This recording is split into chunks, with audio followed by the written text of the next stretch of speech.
Great. Yes, we are live.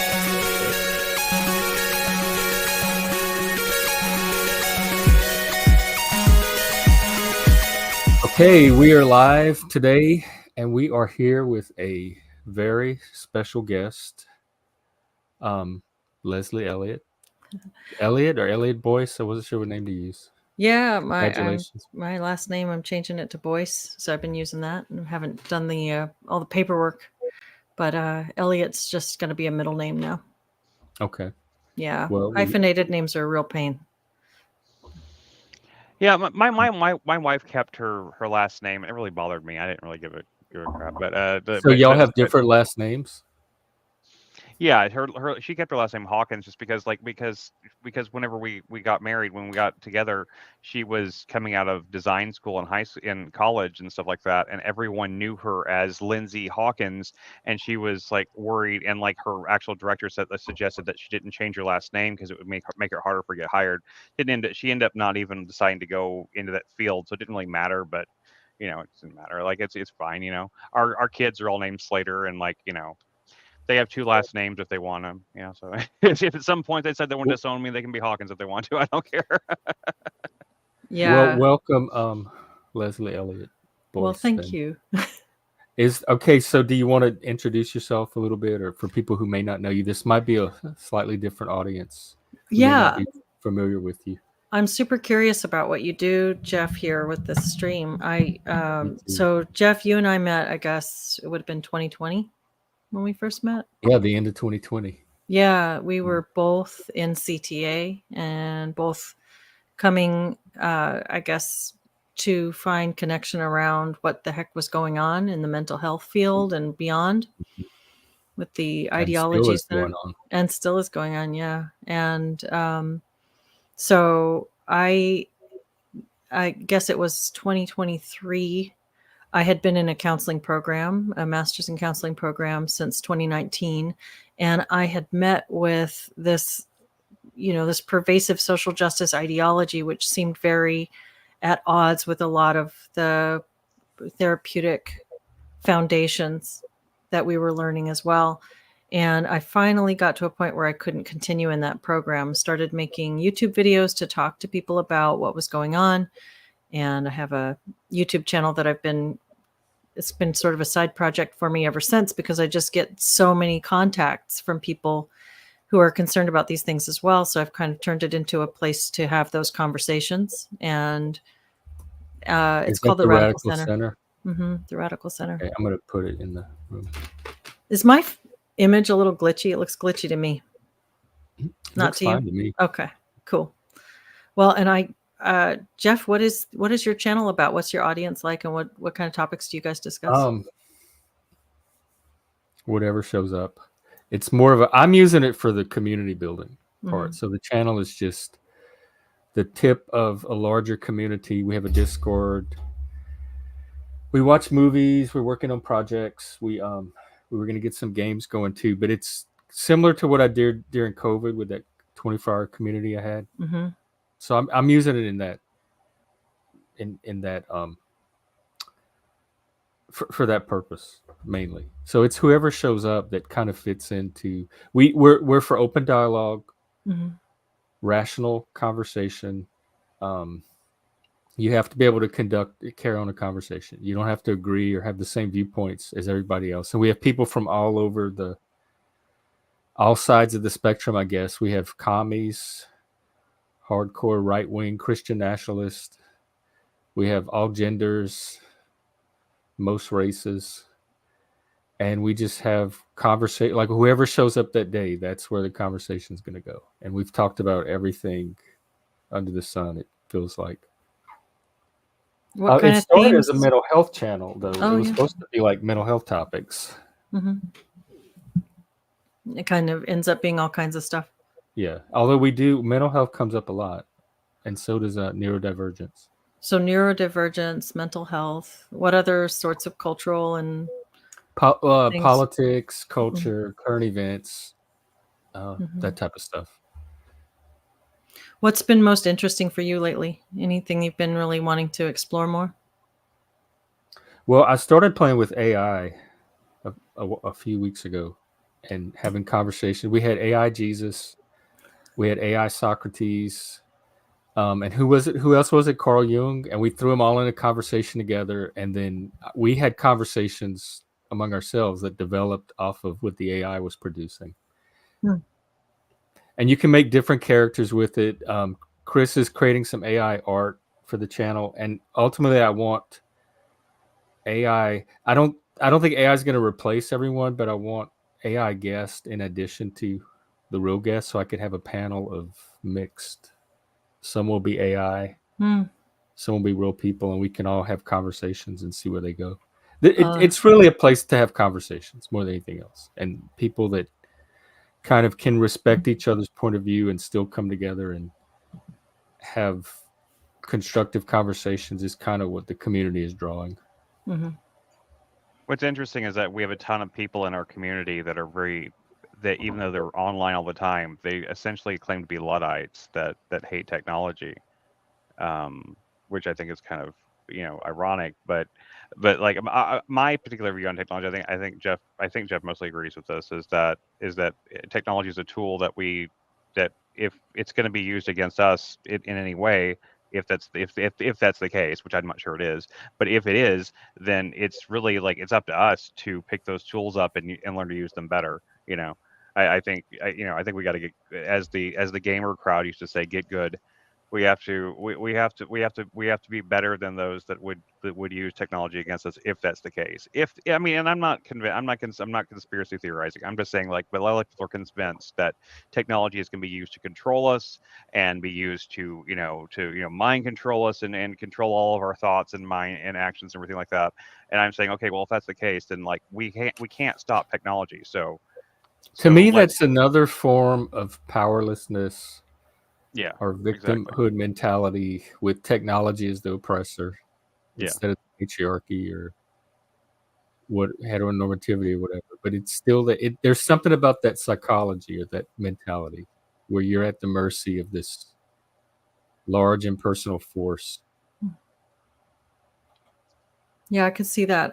I've tended to be kind of in that camp you're describing, Chris, people who are inherently suspicious of technology, not necessarily from a conspiracy standpoint, like they are trying to control us kind of thing, but just thinking that the way that we use technology to mediate connection ends up creating subpar connection between people and can sort of encourage certain interpersonal dynamics that I think are unhealthy.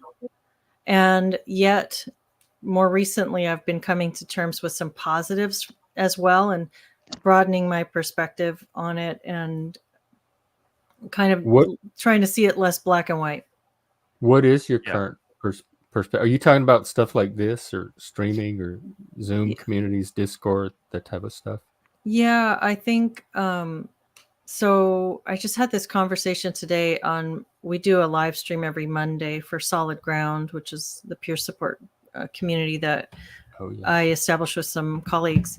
And we do a live stream on my channel. And today we had Karen King on. She's she's from up here. Yeah, you might know her a little bit from the overlapping communities. She's a psychedelic counselor. She is also a clinical supervisor and works with supervisees and interns who are working towards their counseling license.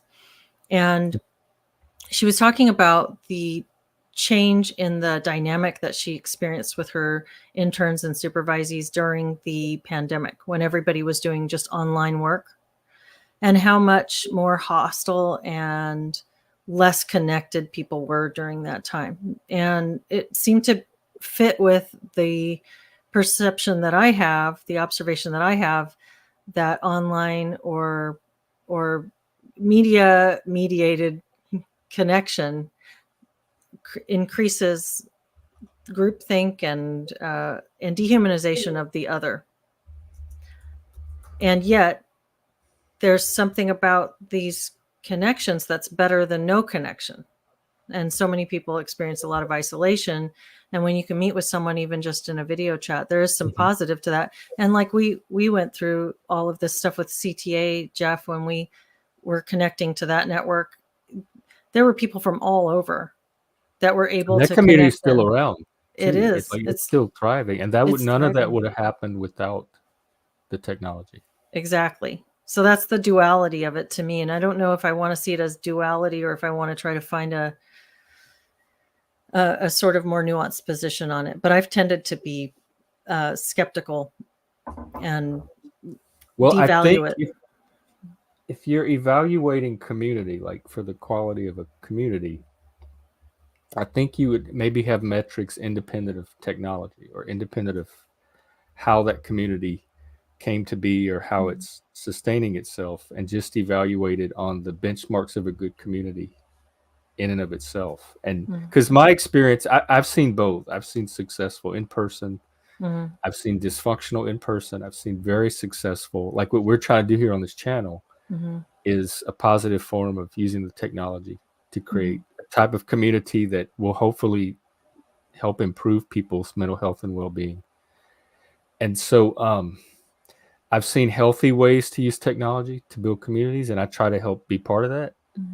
And I've seen very dysfunctional way. Like even in our community, we have dysfunction, we have drama, we have conflict, which I don't think is necessarily unhealthy, or I don't think is a necessarily marker of an unhealthy community. I think if you use conflict in constructive ways, it can help a community grow and like cohere. I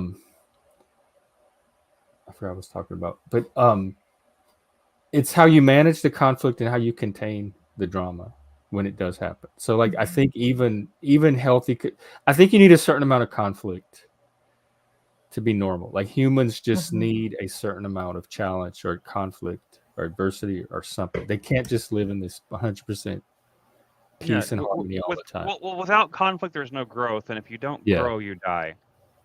Well, conflict is inevitable. It's just two people have different ideas or think about a thing differently, and I think that's a really good point that you guys are making. Frank, I thought you said that you were not up to trolling today. What? Do I think people with webbed feet can swim better than regular people? Probably so. But I haven't met people with webbed feet, so there you go. But it seems like they would have an advantage. I think there are people with web. Damned web people. I can't stand them. I think there are better than us. Toes, the skin between their toes in the developmental stages doesn't fully separate. Yeah, I'm pretty sure people that just have that deformity, I don't think they can swim any better, from my understanding. I think it actually hinders their ability to walk quite a bit. So I think you're kind of off on that. So not you specifically. I'm talking about Frank. I think Frank is a little bit off in his assumption there. But I'm never going to trust that Frank's not trolling ever again. He tried to fake us out, and then he trolled anyway. And iFi makes a great point. iFi is our partial AI. Partial AI. He's backstage. I was gonna give you a chance to talk about whatever you want to talk about, and maybe tell about yourself and what you do. But at some point, I was gonna maybe open it up if people wanted to join the conversation. So iFi is backstage, waiting. Let's give it a few more minutes before we bring iFi on, because like that'll turn into something else real fast. I'd like to hear a little bit more about what your work is, what you do with your work, Miss Elliot. Like what's your? I'm sorry, Mrs. Elliot or Leslie. How would you like me to refer to you? I don't. Leslie's fine. Leslie's fine. Okay. Yeah. So Leslie, tell me a little bit about like what's your like overall mission? Like what's your goal in what you're trying to do? Like I mean, life wise, internet wise, whatever. I think. But what's your? It's like I think we all have, even if we don't have it defined it yet, we all have a philosophy or a goal of some sort, of something that we're trying to achieve, even if we're not quite completely clear on it. Like what's your best estimation? What you think your philosophical goal is that you're trying to achieve with your work? Well, I guess I could get really simple and broad and say connection. Okay, yeah. And that would be really simple and broad. I think that Well, I started back to school in 2019 to get my master's in counseling because I wanted to work with people on an individual or small group basis and help people solve the problems in their lives. And when I was in law school several years back and left halfway through because I realized that what the career I was staring down at that point was going to be so much more administrative and restrictive. And what I honed it down to it was in my second year of law school. And I realized I'd been thinking about this since I started. My undergrad was in psychology and I briefly considered counseling. And as I got further and further into studying law and looking at the kind of jobs that were opening up in front of me in that field, I realized that what I really wanted to do was work simply with people one-on-one, and the client-facing aspect of the work was what interested me most of all. And I thought I could kind of cut to the chase by going back into applied psychology and working with people on that basis. So I went back to school to study counseling. I worked in naturopathic medicine. I have a health coaching background. And so when I was studying counseling, there were a few things that I guess that I had concerns about. One of them was the really obvious one that I've spent a lot of time talking about, which is the social justice ideology and the way that the counselor education program that I was in, and what I came to find was that this was really widespread, and it was counselor education in general in the West anyway, is really teaching counselors to be social justice advocates and activists, and to see clients as an opportunity for social change rather than seeing people as individuals and having inherent respect and value for their individual life trajectory and desires and experiences, and working with them to help them help themselves.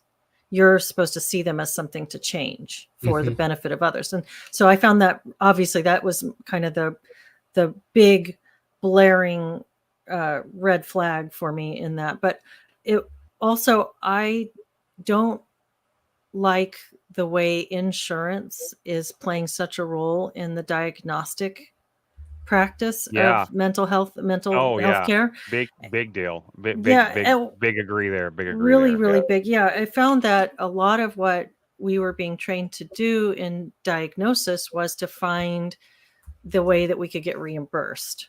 And so there was this pressure to, this is maybe a bit of an extreme, but on some level, counselors were being trained to be technicians that were plugging in codes for people and categorizing people in this way that I felt broke people down categorically in ways that loses the spirit of humanity and also loses the art of the intuitive relational dynamic that's developing between counselor and client.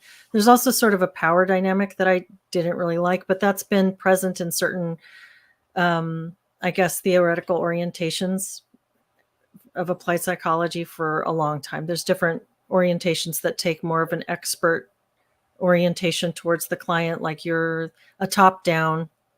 And I really prefer peer-to-peer. Between the different ranks of clinicians, or between clinicians and the client? Between clinicians and the client. Yeah, the very idea of the clinician, I don't personally like that. Like clinical objectivity. Yeah, I guess so. This was something that I started to bristle at. I was hearing clinician, and I never wanted to be a clinician. I never wanted to appear to be the expert in the relationship. I wanted to instead be someone who has dedicated my time to studying certain things so that I maybe have mastered some, or am working on mastering some degree of pattern recognition and knowledge of human development and human psychology that I can provide as a resource to a client when I work with a client, but that the fundamental structure of the relationship is peer-to-peer with full respect for the individual in front of me and their own perception of their life, not assuming some level of expertise over them. And so there were a lot of things about it that I didn't like. I ran into that, like, with my wife has schizoaffective disorder, and like when in the year and a half or so before I even understood what that meant or what that was. I didn't know that was even a diagnosis.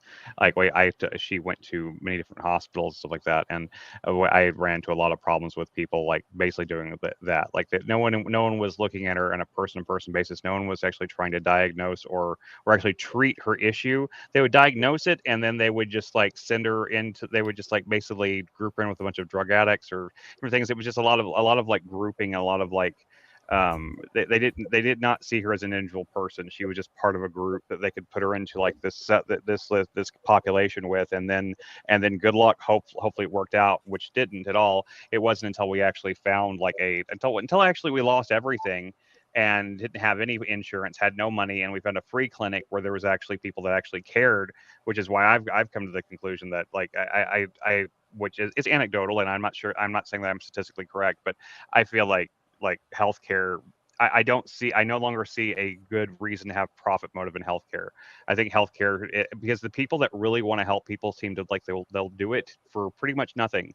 They will help people just, I mean, not for nothing. They need to get paid. I do think doctors should be paid, but they're not doing it in order to make more money. They're doing it to help people and try to make a living at the same time. And I that's the reason why, like, I mean, I'm not saying I want socialized healthcare, but like, I think that the profit motive driven healthcare system we have, and like it creates that dichotomy you're talking about, where like they tend to like lump people into categories so that they can try to like, they become numbers on a spreadsheet. They don't treat them like people. And as soon as we got her to one of she got a Lanzapine that day, next morning, and like my wife, who I'd not looked into her eyes in 2.5 years, and seen her, and she was there again.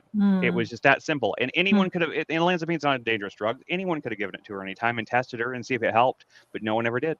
And no one ever tried it once, and it's just like, because they didn't see her as an individual with this particular thing. They saw her as basically a statistic kind of thing. It's really, really, it was really disheartening for me. I used to have a lot more faith in the medical profession than I do now. Yeah. I still try to, I'm going to doctors right now and everything, but like me personally, I have this stupid vertigo thing that I got from the COVID vaccine, and then and it's taken me like all these last couple of years to see to a doctor that finally did a test that finally showed that the vertigo was real, just like last week. So it just takes Wow. forever. I don't even know what the topic is, if I tell you the truth. We're talking about medical. We're just about medical stuff. Well, yeah. But I did want to hear what Leslie's doing currently, like you said. Yeah, definitely. Yeah, sorry. 'Cause I you left your apologize. program ultimately. I apologize. No, that's okay. I think that's a really great topic for exploration, Chris. I really think that the problem with the medical mindset is it's that, as you get bigger and you're decentralized and you're centralized, as an authority centralizes, or an institution that's supposed to be treating individuals becomes focused on categories and diagnosis and labels, and it dehumanizes the individual. And that's where the idea of person first language comes in. Really, it's really important for people who are treating patients to not call them the patient of this this stripe, but to put person first. And I think that I guess there's a lot of places we could go from there. There's this over therapizing of language in general in the culture, where something sort of escapes the area that it was created for, but it's created to remind providers that the people that they're treating are people before they're something else. You sort of dismiss people when you categorize them.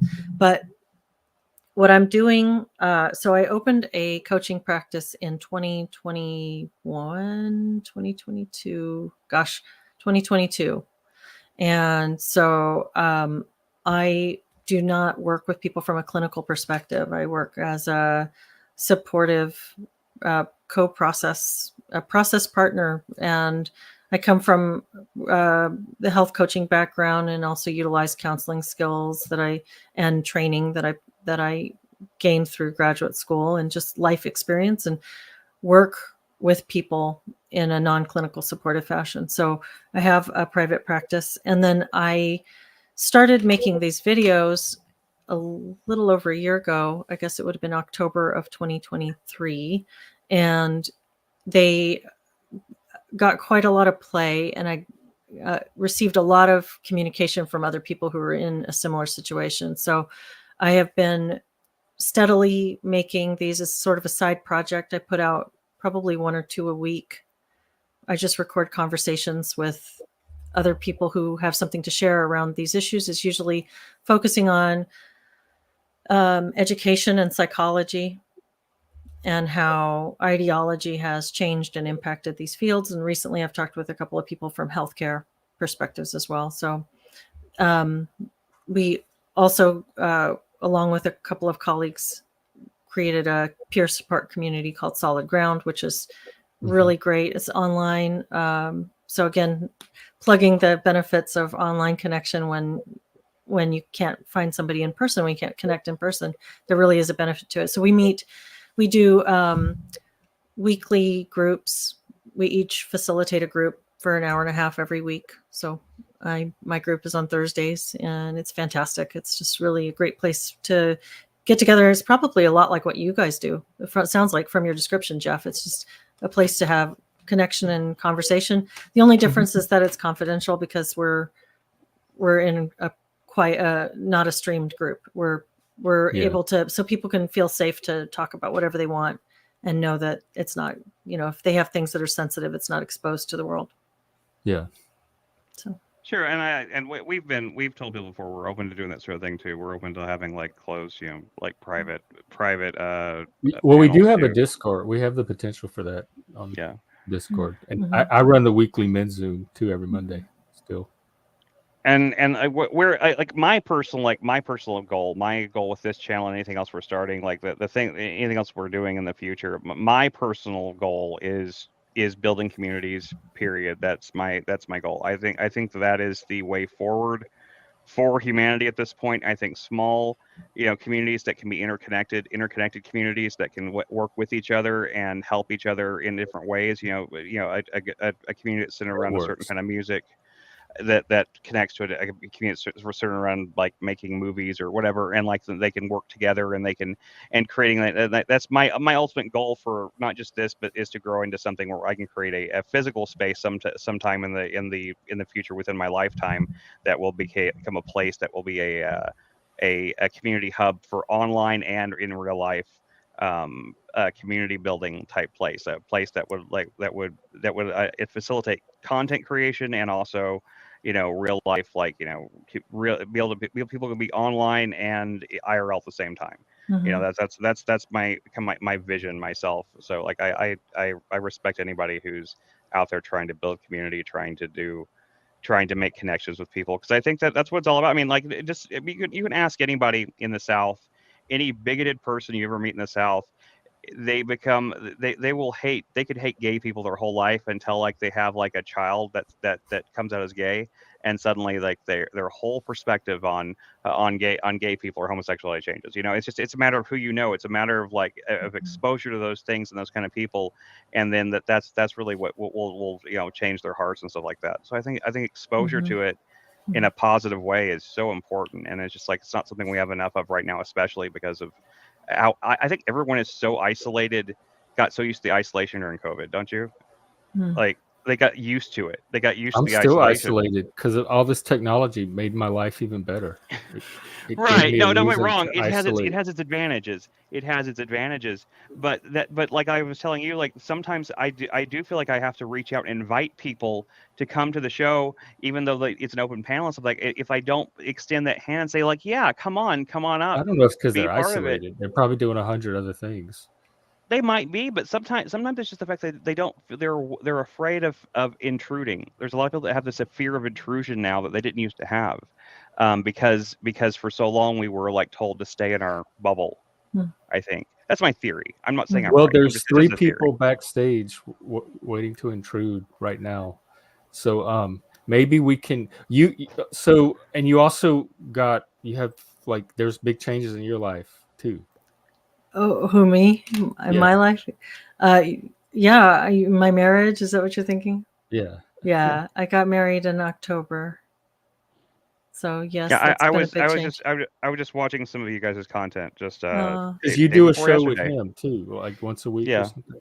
We've been doing it every other Sunday. It's called The Deep End, and it's just this opportunity to have it's we both have all these amazing conversations on this conceptual level with people, because like just so while many y'all people, are just living well, life. yeah, the two of us, but also just in our work, in his work, he's engaging with people from a lot of different perspectives, and he's coming back with all these ideas and there's great discussions. And then same with me in my work with not only the public work, but also just talking with clients. Your mind is just moving all the time. It's just, I'm sure you've experienced that too, having dialogues in this kind of fashion. Oh, that And it happens every day. Yeah, it seems like, we've always got these things that are stirring and that we're kind of excited to explore a little bit deeper. And so we have been doing a live stream every other Sunday to sort of tap into some of that. Hi, Patty. Oh, okay. Is that the one with you and him around the kitchen table? Yeah. Just at the kitchen table. Yeah. So those are really fun. That's one of the ones I watched. And that's on his channel? Yeah, that's on his channel. Okay, I'll put it in. That's Benjamin Boyce. I will put it in the. I know Jeff link. introduced me to Benjamin Boyce and you, and I did. I enjoy. I didn't have time to watch the entire stream at the time, but I enjoyed what I saw. I think you guys both have a really great dynamic, and I think it's really. And really if you cool. haven't really cool. seen his Evergreen documentary, it's must watch. Yeah, definitely. Maybe I didn't. I guess maybe I haven't seen that one. I don't remember. I know about the Evergreen situation. It's very but long. Lots of That's parts. That's the one that finally woke me up. The George Floyd stuff happening outside my window, and watching Benjamin Boyce's Evergreen. It's like 30-something episodes or 30-something hours of footage, because he was at Evergreen. He was a student at Evergreen. Really? So he was able to get all of this live on the ground footage. That's and amazing. Weave it into this narrative that explains all the origins, the behind the scenes, that gives you the full picture. We should do a Discord watch stream on that. Then we should get together some people and watch that together, because I'd like to. Yeah, I wouldn't mind watching it. I wouldn't like watching it with you guys and talking about it, because like I'd love to hear. Because I know all I know about it is from like the side of what was the professor, what was his name, Weinstein, yeah, Weinstein, yeah. That's what all I know about it's from his. No, when I saw those kids acting like that, because I used to teach, I've taught a little bit, and when I saw those kids acting like that, that was the breakdown, like the ultimate breakdown of the education, and then to see the faculty take their side over the teacher, then that. They're still doing it to this day. That's the moment I said, this is not the future I want. This is not what I stand for. And if this is what the left has become, this is not me. They're still doing it right now. I mean, like I can't remember what it was. I watched it get worse. There's a story I saw just the other day about about some faculty taking the side of some insane position on something. And it's just like, it happens all the time. And it's just, and it's like it's the parallel of in education, what Leslie described, where the role is moved from like helper and support role to activist.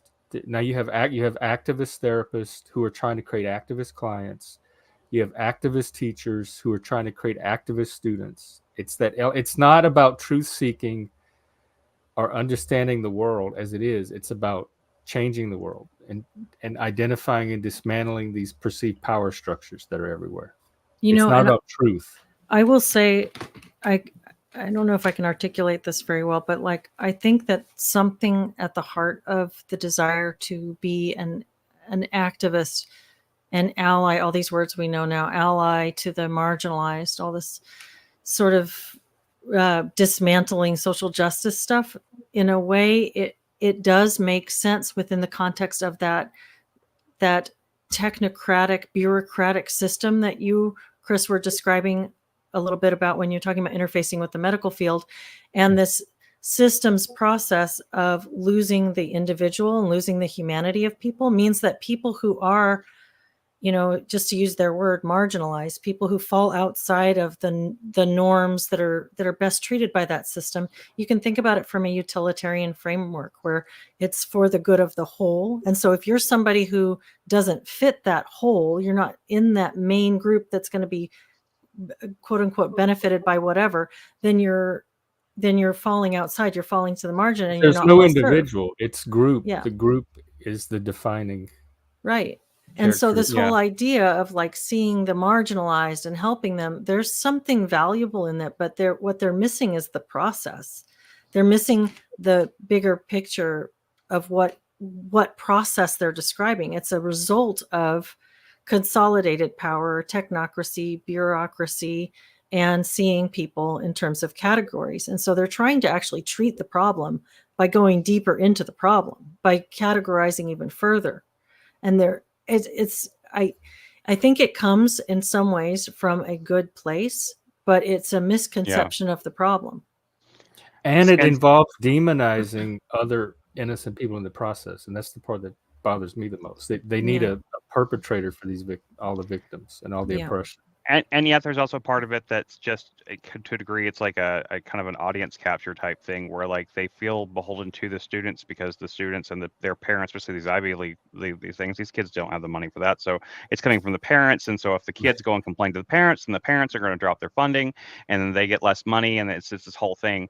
I think there's a profit motive behind that too. That I think that's another area where I'm not saying like education be socialized per se in terms of like a socialized system, but like getting the extreme profit motive out of education to some degree would be a huge step forward, because like there's too much money in it, and anytime there's too much money in a field, people are going to go find a way to get that money.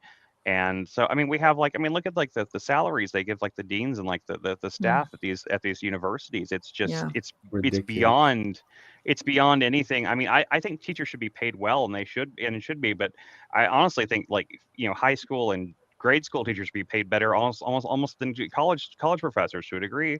Like, I mean, not really, but I mean, you know what I mean? But like, there's a degree to that. Like, I almost feel like there should be more incentive to teaching the kids when they're younger, and then like when they get to college, they shouldn't need that much help. They shouldn't need that kind of. They should be able to learn on their own by the time they get to college. To me, and because like I was homeschooled, okay, so like I only had a very small amount of formalized college, and I'm self-taught on everything else, and it was just like I learned how to teach. But not every like your average person is not going to have that. They're not going to be autodidacts. But you can teach people how to learn though, and they don't teach learning within parameters. But I don't think you can teach everybody to have the same. And that's true.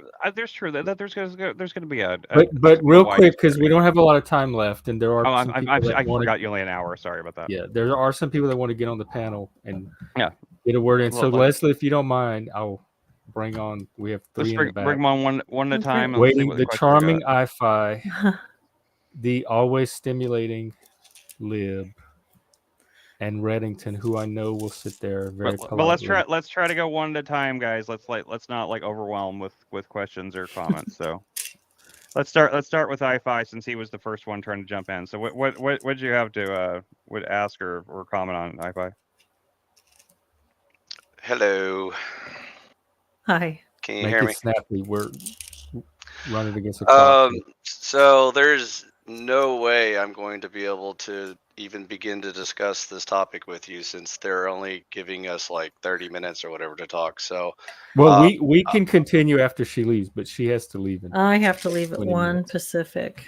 But you'll come back. You'll come back sometime in the future, I'm sure. I'd love that. Yeah, thank you. Okay, absolutely, great. If you do come back, obviously mental health is a very important topic, and so there's no way even like a 4-hour episode would even begin to scratch the surface of this topic. So all I can say is welcome to this little community. I'll introduce myself to you later, but I don't have the time or energy at the moment. So I agree, it's a very interesting topic that needs to be discussed, but again, like I said, everyone's in a hurry. I think we laid down some important coordinates today, like in the two approaches to mental health care: the individual person-centered humanistic approach and the more activist critical social justice approach.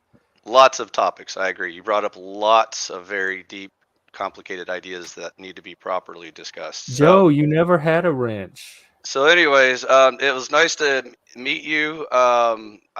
You can hear us talk about why humans fail at everything after you leave if you want to. But like I said, if you want to talk about it, I'd be happy to engage with you on this topic, even on your channel or my channel, doesn't matter. Or Okay, this well channel. let's give If Lib and Reddington Yeah. a okay, chance. yeah. So that's Nice all to I was meet you. gonna say. Thank you. All right, bye.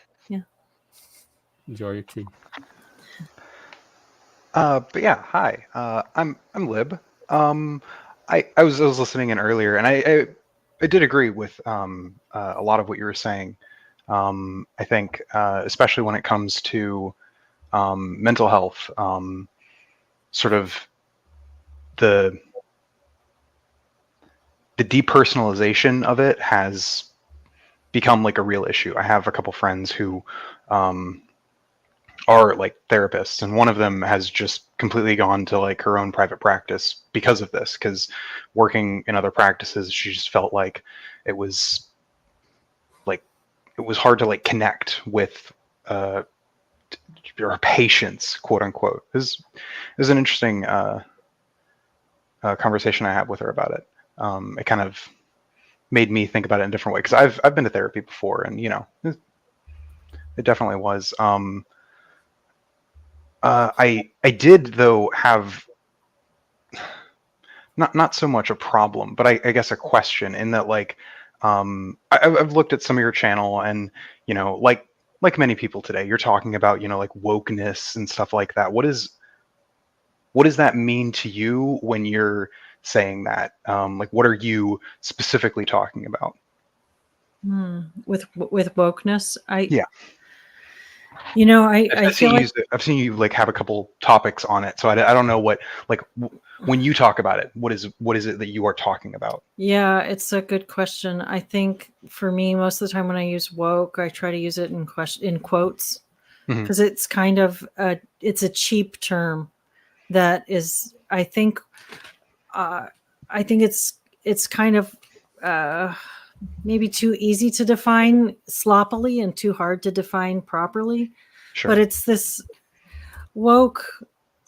If I'm using it, I'm generally just talking about the social justice activist mindset, the simplistic breaking down of people intersectionally into categories. And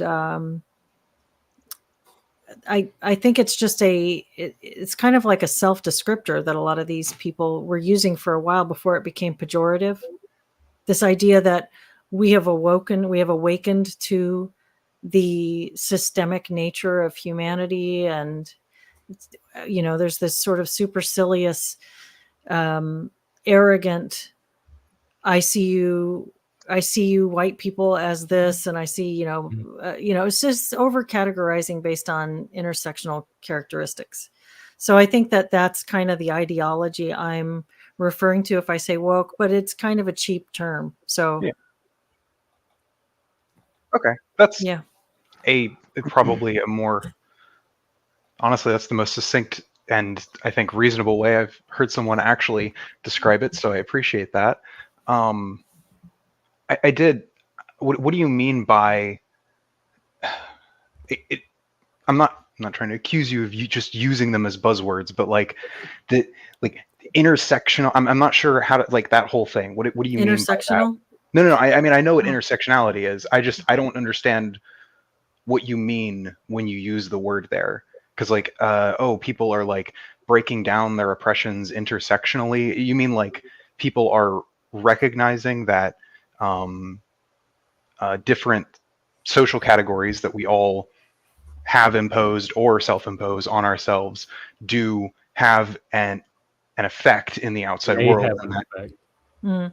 in well, certain no, they do. contexts and situations. But we talked about this the other day, Liv, about the individual being submerged into the group, and the intersectionality being what begins to define the person instead of their individual character and No. personality. I'm aware that that's a problem, but like the problem and the thing itself are not like the same thing. Humans categorize ourselves and each other. That is just So you're saying like, what's the problem with categorization?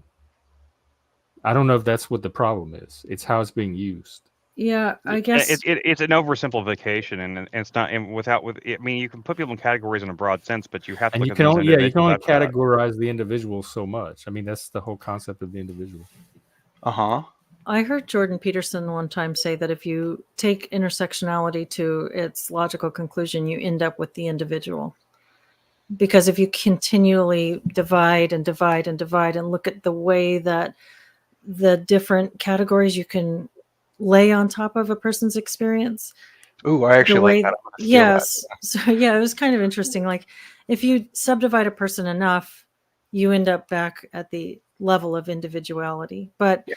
the way that when I was in graduate school, I was in this applied psychology program, clinical mental health master's program, and I actually had a professor stand up and offer us the addressing model, which is a model of simple intersectionality that uses the word addressing, breaks it down so that it's an acronym for these different identity categories. So you have like age, disability, gender, or I guess gender, sexual orientation, nationality, socioeconomic status. So whatever, you can write with the word addressing. The age of generation, development disability, disability acquired, religion. My eyes are already glazing over. Yeah, exactly. And so she said this is the way intersectionality was taught to a group of therapists in training, was that you use this model and then you do a little choice matrix where you assign yourself and then you assign your client a status of marginalized or oppressor, something like that, privileged and marginalized, something like that. It was probably a binary scale. Yeah. And then at the end of that, you look at who got more privileges and who got more marginalized, and that's how you're supposed to think about yourself in relation to the person that you're working with. So I'm a more privileged person because I checked more privileged boxes, or you're a more privileged person because you checked more privileged boxes, and then you're supposed to interact with that person based on your perception of yourself as privileged or marginalized relative to them. And this just seems so simplistic, so reductionist, and condescending, so patronizing or matronizing. And you've lost matronizing. That's interesting. I like that. But you've lost the quality of the individual, and you've lost the, like, what does it mean to you that you're Black? What does that mean? And what has that meant to you? Does that automatically assign to you a whole host of other experiences and attitudes?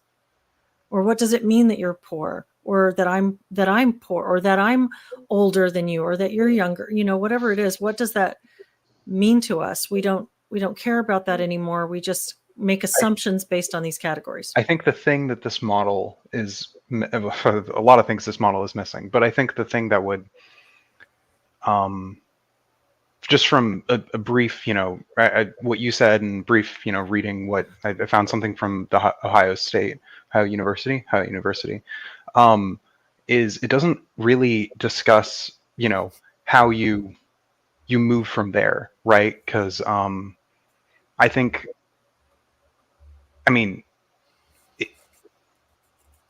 this addressing model seems like a reasonable way of getting like vague ideas about a person,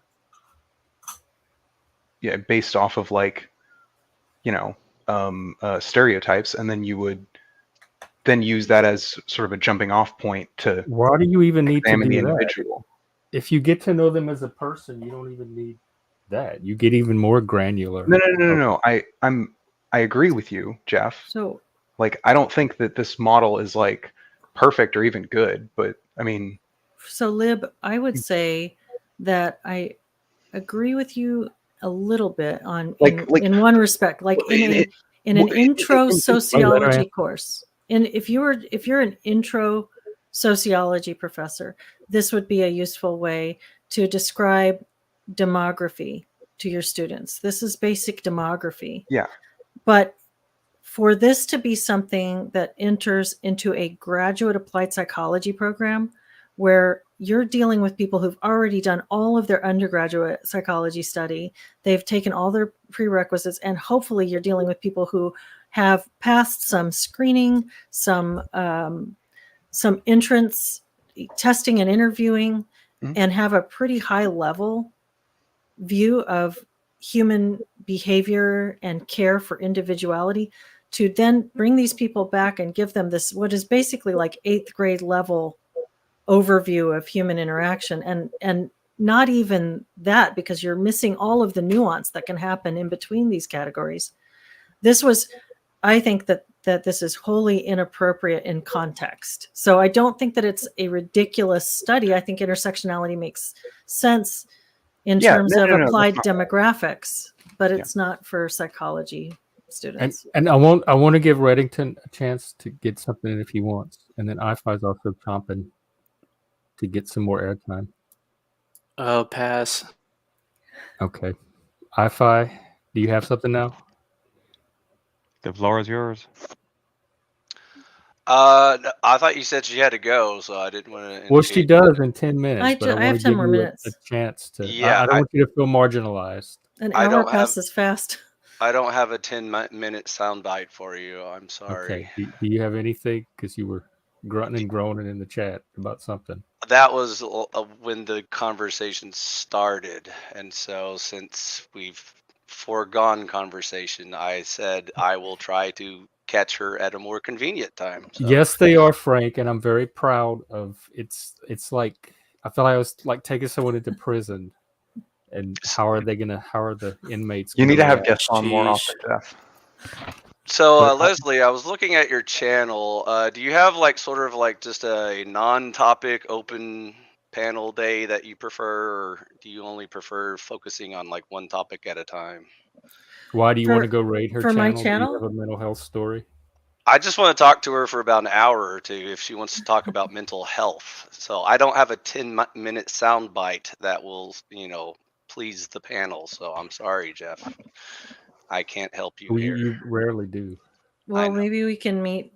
I can join you guys again at some point. We can. Yeah. How about next time? And since we've got the introduction out of the way, we can just next time talk. You and her like have a conversation. Yeah, let's do that. Let's do that, Leslie. Whenever you come back, I'll be here and we can talk. That sounds great. Yeah, it sounds great. It was nice to meet you. Yeah, really nice to meet you guys. What do you want the topic to be? Just mental health in general? That's too broad a topic. That's so why how can we narrow it down so we can all be thinking about it? Does she want to talk about the politics overlaying into mental health? Does she want to talk about how Western medicine has completely failed? Does she want to talk about Western medicine? That's an interesting one. I'd be interested in that. Do you want to talk about the shortcomings of psychology versus psychiatry? I mean, there's just so many things that y'all brought up that I don't even know where to begin. So you'll have to start. Okay. Well, we'll get something interesting. Well, I like to. I just want to say before we wrap up here with you, Leslie. I thank you first of all for coming on today. I really appreciate it. It's really nice to meet you. Like I said, I was watching some of you guys' content. And Jeff speaks very highly about you, and I was very excited to meet you. I really hope that I really since I feel like you and in your husband's channels, and sounds like ours kind of have some similar kind of like some parallel kind of like goal type thing. So I hope maybe we could work together in the future and try to do some either streaming events or whatever, and try to work together and try to help, because that's why I think it's all about like building the communities is great, but until you can get the communities where like the communities can work together and those communities can kind of like help each other out, and they kind of like a larger network. Like we can kind of cross pollinate in that sense. We can kind of like create. Yeah, like create if Solid Ground or you and your work runs into any outliers or misfits that are in exile, you can send them our way. Well, I just know what to do with them. I just saying I'm hoping this is the beginning of a beautiful A beautiful friendship. I'm just saying that I hope that anybody who's as focused on the kind of things you're focused on, I would be very privileged and consider to be. You're clearly much smarter than me. He's smart, but he's very smart. you're very much smarter than me. But at the same time, I hope that that we can work together and help each other out in our and to mutually mutually help us reach the goals that we're going for. I really hope that we can work together more in the future. So I really appreciate you coming on. Well, it seems like a really great project you guys have going on here, and I don't know how this is well behaved. Now I'm wondering, like, what do you guys do? What's the vibe? What's the It just depends. I mean, honestly, we keep it pretty well. There's a range to it. There's a range. I'd say it's more traditionally male centered. Like females may not find it as wholesome a place to hang out, but we have plenty of female fans too. We love all of them. Mm-hmm. Yeah, we have a lot of female fans, and we have women that come on, and I love all of her. Rowdy. Jeff, how dare you? How dare you? Take these individuals down to that one part. Lib is actually one of our females. I forgot. Yeah. Which we do embrace it. Just I forget that sometimes, man. I'm I don't sorry think about Lib that. Is trans, but he is trans. I call him a trendsetter. If I could see your face, it would probably change it, man. But like you just have a masculine voice. I'm sorry. I do. I don't really make that much of an attempt to change it because my only other voice is that of a very effeminate gay man. So you talk like this. What is that? No, you don't want to know. You don't want that. I'm from Memphis. All right, my Memphis roots start coming out when I do my gay voice. Well, I want to hear him even more now. Oh, and here's one of our most esteemed other fellow creators, The Machine Lies. He is he is a legend. Thing you were saying about technocracy, and like having more of a. I'm sure. Not having automatically I know you'd have to go, but I'm sure you and Machine could have a great conversation yourselves, Leslie. He seems like someone who would really. Because he seems like optimist. He seems like someone who I think you guys have a really good conversation. If we do it here, we could host it here, or whatever. Or especially if you're more available in the daytime. He does late night, like all night streams. So I don't know how that's gonna fit into your schedule. But we definitely need to set up another appearance for you here in the next next month or so. Just drop in when you anytime. We're here every day. We are an open panel. The only people we don't let on are people that I do what I'm doing right now, which is talking over everyone, not letting them speak. So I should be kicked off right now, technically. No, the real trolls, right? Well, I always enjoy a chance to talk with Jeff, and so thank you for inviting me to come on. And I've been wanting to since you invited me, but I am really usually tied up in the middle of the day. So this was a rare opportunity. Tell us a time that you would be available, and we will schedule around you if you have a time that you are available. We can do other. Okay. Yeah. Well, that's anytime. Just like if you have a 2 or 3 hour window, like on one day, just email it to us, let us know. Like we'll be there for it. Like so. Awesome. Well, thanks. Thank you. And nice to meet you, Machine. Blessings. Yeah, sorry you have to go, but yeah, they recommended my channel, but I recommend the regular material there and not the live streams. but that's the live streams is the best. The chaotic energy. It used to be the first couple hours, and then all watch hell the first couple breaks hours loose. of his live streams. Whenever it's just Machine having talking about his philosophy stuff, and then end it when the open panel starts, and all the freaks come out. The chaos starts. Yeah, okay. yeah. That's all when the agents come out. Well, thank you guys for having me, and I hope the rest of your day goes well. And Lib, thank you for your questions. I hope I didn't come off challenging too much and disagreeing too much with you, because I think there's a lot more to say about all of that. I think it's an interesting conversation.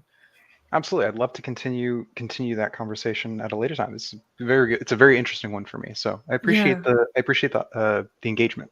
Thank you. Yes. Thank you. And thanks for inviting me, Jeff. Thanks for stopping by. All right. Yeah, anytime. Thank you Y'all so take much. care. Have a good rest of your day. Thanks. Thank you, Leslie. Bye. Thank you. Bye. Yeah. That was a good talk, Machine Lies. I'm glad that you were able to And now the come share down. with that. I always, that's what happens. Yeah. TML you to know, the rescue. I was going to tell you have 5 came in minutes. clutch but- and saved it at the last minute, man. I didn't even know. I didn't know you guys had a special guest on. You guys should. No, that was it was one of I our don't first think special anybody guests. did. There's Do you know more who to Benjamin come. Boyce is? Do you know Benjamin Boyce is? Machine Lies? That's his wife. That's his wife. Who is it? Benjamin Boyce's wife. That was Benjamin Boyce's wife. I don't know who that is. You know, Benjamin Boyce is okay. I No, didn't know about I him. don't know who that is. Jeff introduced me to him, but he did a documentary about the whole what's the name of that college again? Evergreen. Yeah, in fact, we Evergreen. could watch it later today. We're talking about doing like a watch party to watch his Evergreen It's documentary long. because apparently it's really good. Apparently a really good solid because he was a student at the time. The Evergreen thing happened with Weinstein. Right. You know, It's the thing that woke me out of the left. That woke me That's from one of the main topics we cover at our show because it just so happens that he's tied into Eric Weinstein, and Eric Weinstein is tied into the Peter Thiel whole he's his hedge fund. He might want to talk to you about that. I don't know that part of it. Yeah, he's his hedge fund manager, and it's just interesting. Oh, you're talking about Eric Weinstein, the brother. Yeah, Eric Weinstein, and this is the other one. This is the other Weinstein. I know, but they're brothers. Yeah, they're brothers. Yeah. And what an unfortunate time to become famous with the name Weinstein as the time they did. I mean, seriously, like the name Weinstein was suddenly like poison, and all of a sudden, everywhere he went, there was like Eric Weinstein, and what's his brother's name? I just had it in my head. Well, there's connections there because although they're extremely strange connections, but yeah, when Harvey Weinstein, right, he was actually using an Israeli intelligence firm called Black Cube, and Anthony. I heard about that. Yeah, because it was in a famous tweet by Anthony Bourdain, because he said, hey, Harvey Weinstein, and Hillary Clinton are using the same intelligence private security firm called Black Cube. And then Anthony Bourdain died. Yeah, he died. I know, supposedly suicide, and I know it's any suicides like a guy like him. He had the best job in the world, right? Did anyone have a better job than Anthony Bourdain? He pretty much had carte blanche to go wherever he wanted to eat, whatever kind of food, anything he wanted to do. He didn't even try to be charming. He could literally just like be silent in an entire episode, and people would watch him riveted. And he was beloved by all these people. And of course, I mean, like, what was his girlfriend or a girl like Rose McGowan and the other girl, Asia Argento? The thing is that she is one of the most satanic like that's like a person who's always connected with Satanism, like in popular culture. Rose McGowan. Yeah. And Asia Argento as well too, apparently, which is a shame because his father Dario Argento directed my visually speaking my favorite film of all time, Suspiria.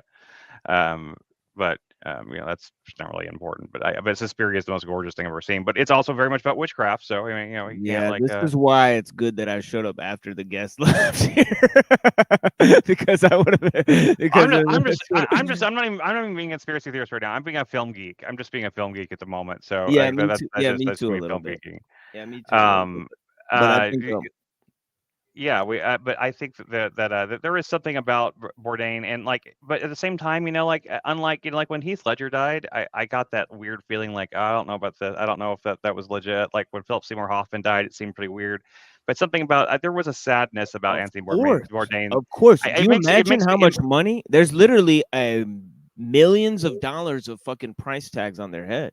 It's like, it can't, like, you can never assume that's a coincidence. I wonder if Bourdain just saw some things that he couldn't unsee, and he couldn't live with it anymore. Yeah, he couldn't. Yeah, his girlfriend. He couldn't expose it. Yeah, his girlfriend was part of a cult, and she told everybody about it. It's not like she wasn't very open about it. That was the problem. Is that Harvey Weinstein was sex trafficking, and Hollywood was being used for sex trafficking. And she exposed this, and then she said, And the other big story at the time was the Hillary Clinton sex trafficking story, you know, because of the Pizzagate thing. Yeah, right. I know, So, and that was me. That was the beginning of Me Too and Time's Up as well. And it was and also the beginning of QAnon. So all of those things are seemingly linked, you know, in one like direct like line, apparently, you know. Yeah, Lander I know, wants I to agree. come up. I don't have a problem with it. He said he wants Yeah. to listen. Because I was if you're a glutton for punishment. Yeah, I mean, Lance will give you. He's a not chance, going to man. panel care in my own panel, but or he's. I mean, well, come on. He's Are you ready. backstage? I don't see We'll you. bring you up. We'll give you a chance. But like, if you misbehave, we're gonna spank your ass Well, right back out I of here. don't want to. No, it's not. I don't want to like treat him like a kid. But I'm hopefully joking, dude. It's a joke. I'm not serious. I Like, don't what? know where. I I don't can't see him actually though. spank anybody. I can't I actually don't see him. spank anyone. I the camera. I can't do anything. Is it funny, But haha, hopefully or he's funny going to come and strange? act like psychologically mature. Did you guys Like know how that Hi-Fi's bot is like lurking in the corner of his screen? Yeah, but did you guys know that Harvey Weinstein and Benjamin Netanyahu were like best friends? No, I didn't know that. Yeah, they're like best friends in real life. Yeah. You know what grinds my gears, Reddington? What was that? Yeah, he bought him like wine bottles. He had a private room to stay in when he went to go visit him. It's crazy stuff. When people use the term left and right. Yeah. So, Reddington, are you left or right? I not really either. He's enlightened centrist. You're an enlightened centrist. Like I Jeff? don't know what that means exactly, but it's more of apathy bordering on Nihilism. Nihilism, yeah. Okay, that sounds like Jeff. But I'm not a nihilist. Everything's fine, Reddington. Don't worry. Jeff I'm isn't north. What? I personally don't go with east or west. I try to stay north. Keep calm and always have a towel or something. Always have a cow. Like, left or right. It's a is Hitchhiker's Guide outdated. reference. I think maybe. I got it, Reddington. How I could be At least south somebody left. got it. I could be south right. I'd south lean left, more but, towards right I'm than just I sort guess. of like a kind of like whenever somebody asks Bugs Bunny which way to Albuquerque and goes this way, right? You know, that's how I am. I'm like it's I this just way. say I'm in favor of like low technology. I like I want more of it. I want more ways to do. I don't. I want to not gonna master technology. I want to master technology and use it as the weapon that they're using. If they're going to use it against us, I want to get good at it and use it to fight back and protect ourselves. That's what I think. Good luck. I think. Good luck. Hey, look, man. Good luck. I'm not gonna lie, but the older I get, the more I support agree. having guns, right? You support having Lance, guns, right? are you watching best it on weapons- my channel? It should be pinned. I'll let Jeff go. Yep. Yeah, the best weapons against the Here, I'll technological throw it system, in my opinion, are non-technological, non-technical weapons. I mean, in my opinion. Everything's technology. Everything's technology. Books No, are technology, dude. is always. It's been happening since What is more non-technical, a book or a PDF? This is what the fuck I'm talking about. Well, it depends what you mean by technical. I don't see the difference. The Well, medium changes. you You don't see the difference. You don't see the difference. I just The checked difference it. is It said the it's difference pinned. is the difference is that you can distribute a PDF, like say a PDF that has like real truth in it that people need to see. No, but you can like distribute I that can, PDF you can to make a millions case more for the people than you book can a being more book. The technical. difference is that RPG. one requires the effort of one human being and the other does not. It I depends mean, on. I guess you're talking about a handwritten book. You're talking about a notebook that people someone handwrites. I mean, somebody had to create the paper. Somebody had Try to create switching to the live ink, chat the and see pen. if it pops Like it up. those, can you make all those? Can you make every element of a parchment yourself and put it all together? I mean, like that in itself requires technology. There has been people who have done that. Yeah, there have been, but could you do that today? Could you do that? That is probably how the first guy did it, right? Yeah, certainly. Instrumentalism here. On scrolls. Well, machines using a definition that Yeah. What was that French? What was that French guy? Technology, yeah, it's how Goodwill. it's how Reddington just stated. He said instrumentalism is not exactly technology. Technology is broader than instrumentalism. What I'm promoting is instrumentalism against machines, right? It depends on if you ask primeval technology, whatever his channel's called. He like makes stone tools and then starts building shacks out of dirt and sticks. So I think books would be too advanced for him. That's too The advanced point is that it technology. requires more steps to get to a PDF than it does to get to a notebook. Thank you, there's because that was more- the original. Now, not now. I'm proposal. saying not now. The book doesn't require energy, like as in electricity, nor computer, nor But etc. electricity is not technology. That is natural. It's a natural phenomenon. Well, It's yes, like but lightning. it Electricity is requires in our human bodies. technology and Yeah, ingenuity fauna to with harness no that electricity. to do something. Do you know how much energy and technology is required to produce a book? Exactly. There's a that was lot. That was not the question. That's not at issue. The issue was you're sidestepping and I'm not trying to sidestep. If that's what No, I know, across, no, I know, no, I know, Wi-Fi. but meet the question direct on, right? Which one is more iPad. non-technical, a book or a PDF? That was the original proposal. I think you know, Okay, going off on the I side think I think Lib need to answered it understand what you directly. mean by non-technical. I need to understand. You Right, mean like by I just said something that is instrumental is less technical than a machine, for example. okay, but like if the book requires machines to create it, That's where I'm not getting that's, that's it's where I'm not a getting hung book up on. made by machines to machines. I'm talking about books versus PDFs. And you Okay, said so- technical was that it takes A one book person. does not necessarily require a machine to create it, but a PDF does. Right. PDF But that makes since it but more- now it now makes that it both Especially things like- more Anything that technical by automates your human labor. definition. But now that both things have been created, they both exist in the world, and they're not going away. It actually a PDF in some ways is a simpler thing to acquire, to read, and to distribute than it is a book. Yeah. Maybe I mean, you know, somebody's just handed me a free book. You know, I need a computer to access a PDF, right? The steps it takes to A me getting a phone. computer. Right, Well, I mean, right. if you, I mean, doesn't I mean pretty much Yeah, but everyone you that's can looked access at You're that just any has a book adding. phone. you You're want. just adding more technologies to it and saying that it's less technical. Like, But you're No, I'm just- increasing the convenience. I'm just saying and the that range. I'm saying it's technology we Yeah, already have. right. I'm not talking about I the don't- I'm not saying- convenience. You know, because convenience, yeah, convenient for who? Convenience is Convenient also, for the people. Convenient for the people who contextual. dug up the coltan, for example. You know, Yeah. No, but us the- today. Well, Like yes, I I'm prefer talking book about too, everyone. but if I'm I talking don't about have, everyone. if I'm I not talking do not about have me. a certain I'm not talking book, about my life. I You can know, I'm read talking it about an idea. online for free.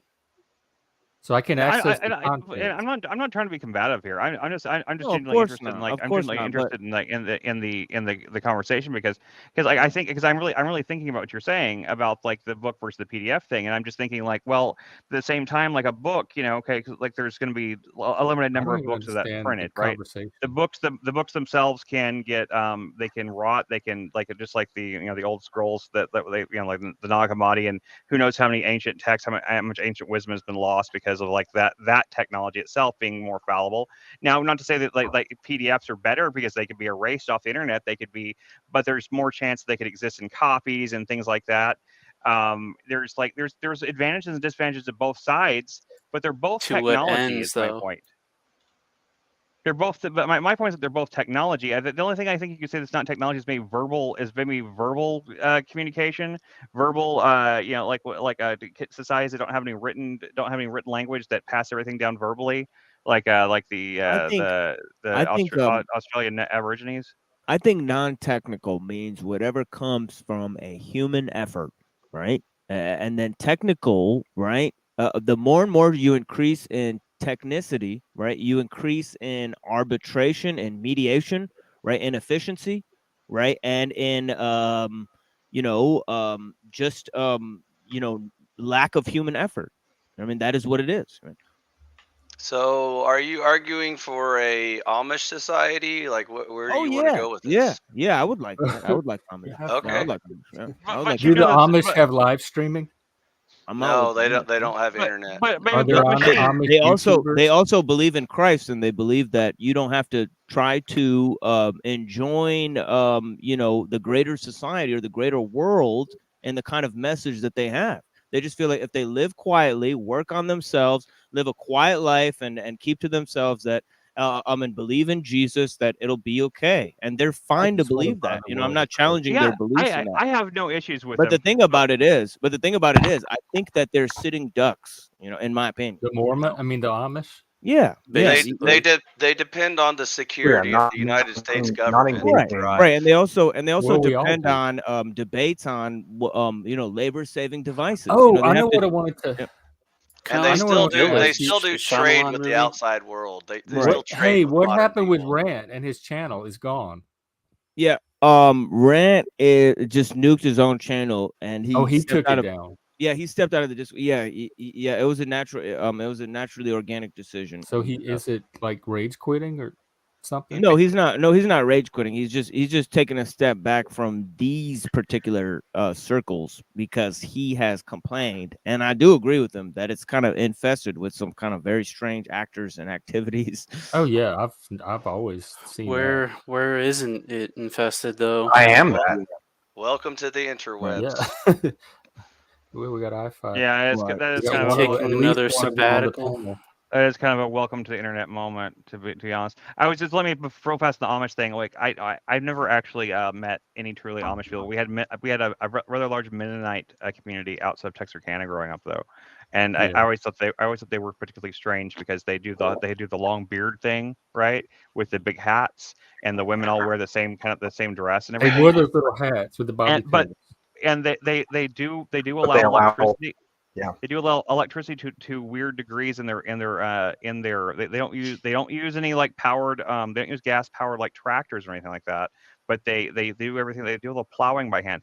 But they do drive they have one car. The only car they'll drive is like a old Model T. It looks like a basically a horseless carriage from the thing. I always thought that was bizarre. Like what is like they believe I'm in pretty sure. technology like the this. argument. I'm pretty sure the argument is because you're starting the engine by hand, like you have to get. I think that's Maybe it's stupid, but like that, But Are loopholes. you they- calling they- the Mennonite The people weird stupid? thing is they would come to the mall. I'm saying their though. loopholes are stupid. Yeah, I'm saying that too. They would come to the mall. I used to work at the mall in Texarkana. I used Yeah, to they work at the come to our mall too. they'd come to the Great American Cookie Company, and they'd buy each one of their children like the plain cookie, just like the Mhm. either a sugar cookie or they were only allowed to have a sugar cookie or a chocolate chip cookie, and like the children were all Happiest all so moment of that excited. child's life. Oh yeah, like the kids were so excited and happy, and I always felt so bad for them because I mean like literally like you can I mean I'm not saying the guy name was literally Ezekiel, but his name was almost certainly Ezekiel, Yeah, some biblical name. Also, Why does it Also, make you they're feel not- sorry for him? What's that? Why Because does it make you also they're not- because you could tell that moment of getting that cookie was the absolute like height of their life. And That anytime that they doesn't had make you happy to see a child. No, get yeah, that- it made me happy, but the fact that was a single cookie was that was the happiest they ever got. They just like it How just do seemed you like know? You don't know that was the happiest. They Well, ever I mean, got. You don't know you're anything. right. there is- You're right. I'm it's not- making broad. Not I was that. What it- 16 and what- I made what- broad inferences. So It's Also, stories they tell you it's less that of an we don't inference and more an understanding of Amish and to a lesser degree Mennonite theology, which in some ways is very Protestant in that they like reject the idea of like worldly pleasure as good. Right. yeah. Like that is It was like a they- satanic cookie. He was getting to indulge his. Yes. Yeah. No. It is straight up like when you hear like Catholics talk about indulgence, like Catholics don't even take indulgence nearly as seriously as like the fucking Amish do. Well, what do you mean by Oh, indulgence? really? Yeah, indulgences is what they used to try to sell. That's why the Protestants. No. Indulgences is like indulging in something that is pleasurable for the sake of the pleasure. None of But our that's not what Catholics the care. They indulgence all drink. practically refers to. It refers to those payments. You give to the. Well, no. Catholic Church. I'm aware that Is it the Amish or the Mennonites that do like when they get to a certain age they do basically like a sin purge type thing where they go into the city and like or It's the like Amish. in the Rum Amish. Springa. I don't know. Is this Yeah, like the Rum Amish Springa, gossip yeah. hour? Because none of us know any Well, of this. it's a rejection. Well, it's a I watched a rejection. documentary a long time ago, but I This just is never like the looked at it. information you could get off of Wikipedia. I can go on Wikipedia right now and Well- get you this information. Well, Protestant theology in general is a radical rejection of the Catholic teaching, and then basically what they have is a thing called sola scriptura, right, where they go back to the book, right? But the other part of it is that the Catholics, they place a lot of importance on ritual purity, which the Protestants do not. They actually place more importance on asceticism, because they went back to interpreting the Bible the way the Jews interpreted it, because they wanted to go ahead and go back to the original reading of the text.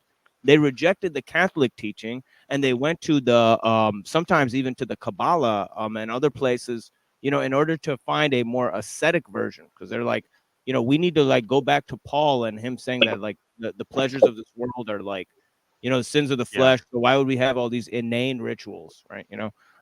Yeah, no, I'm not. That's the reason why I'm not a big Protestant fan either, because I feel like Protestantism is just like Catholicism light, really. They just took Catholicism and they threw out the parts They they just didn't like wanted about to it. do it their own way.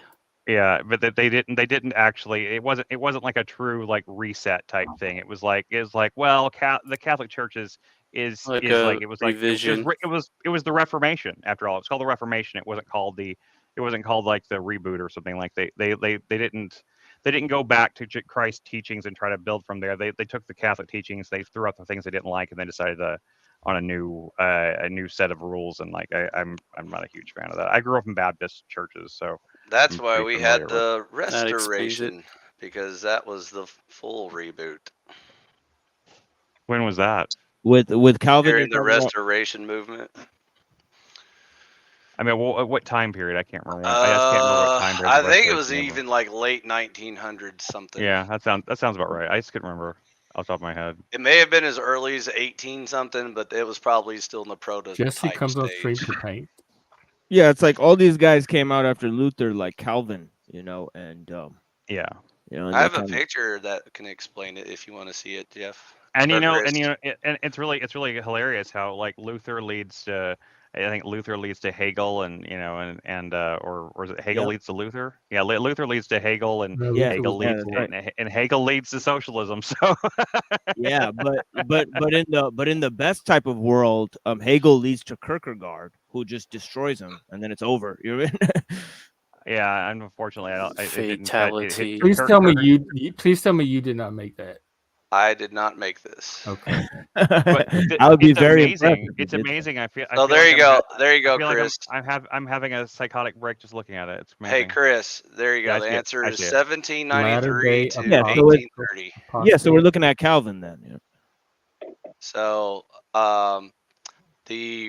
the Reformation was the break away from the Catholics and Orthodox, and then the Restoration came later when we finally agreed to just read the Bible and actually follow it.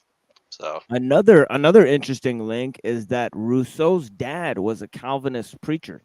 A lot of people don't know that. Yeah. No, So I've read. I looked in, like, whenever I was studying the Mayday Mysteries thing and discovered the whole thing about the Situationists and their connection to Hegel. That's where I learned all this stuff from, and I learned tons and tons of stuff about like the whole history and the chronology of all that stuff.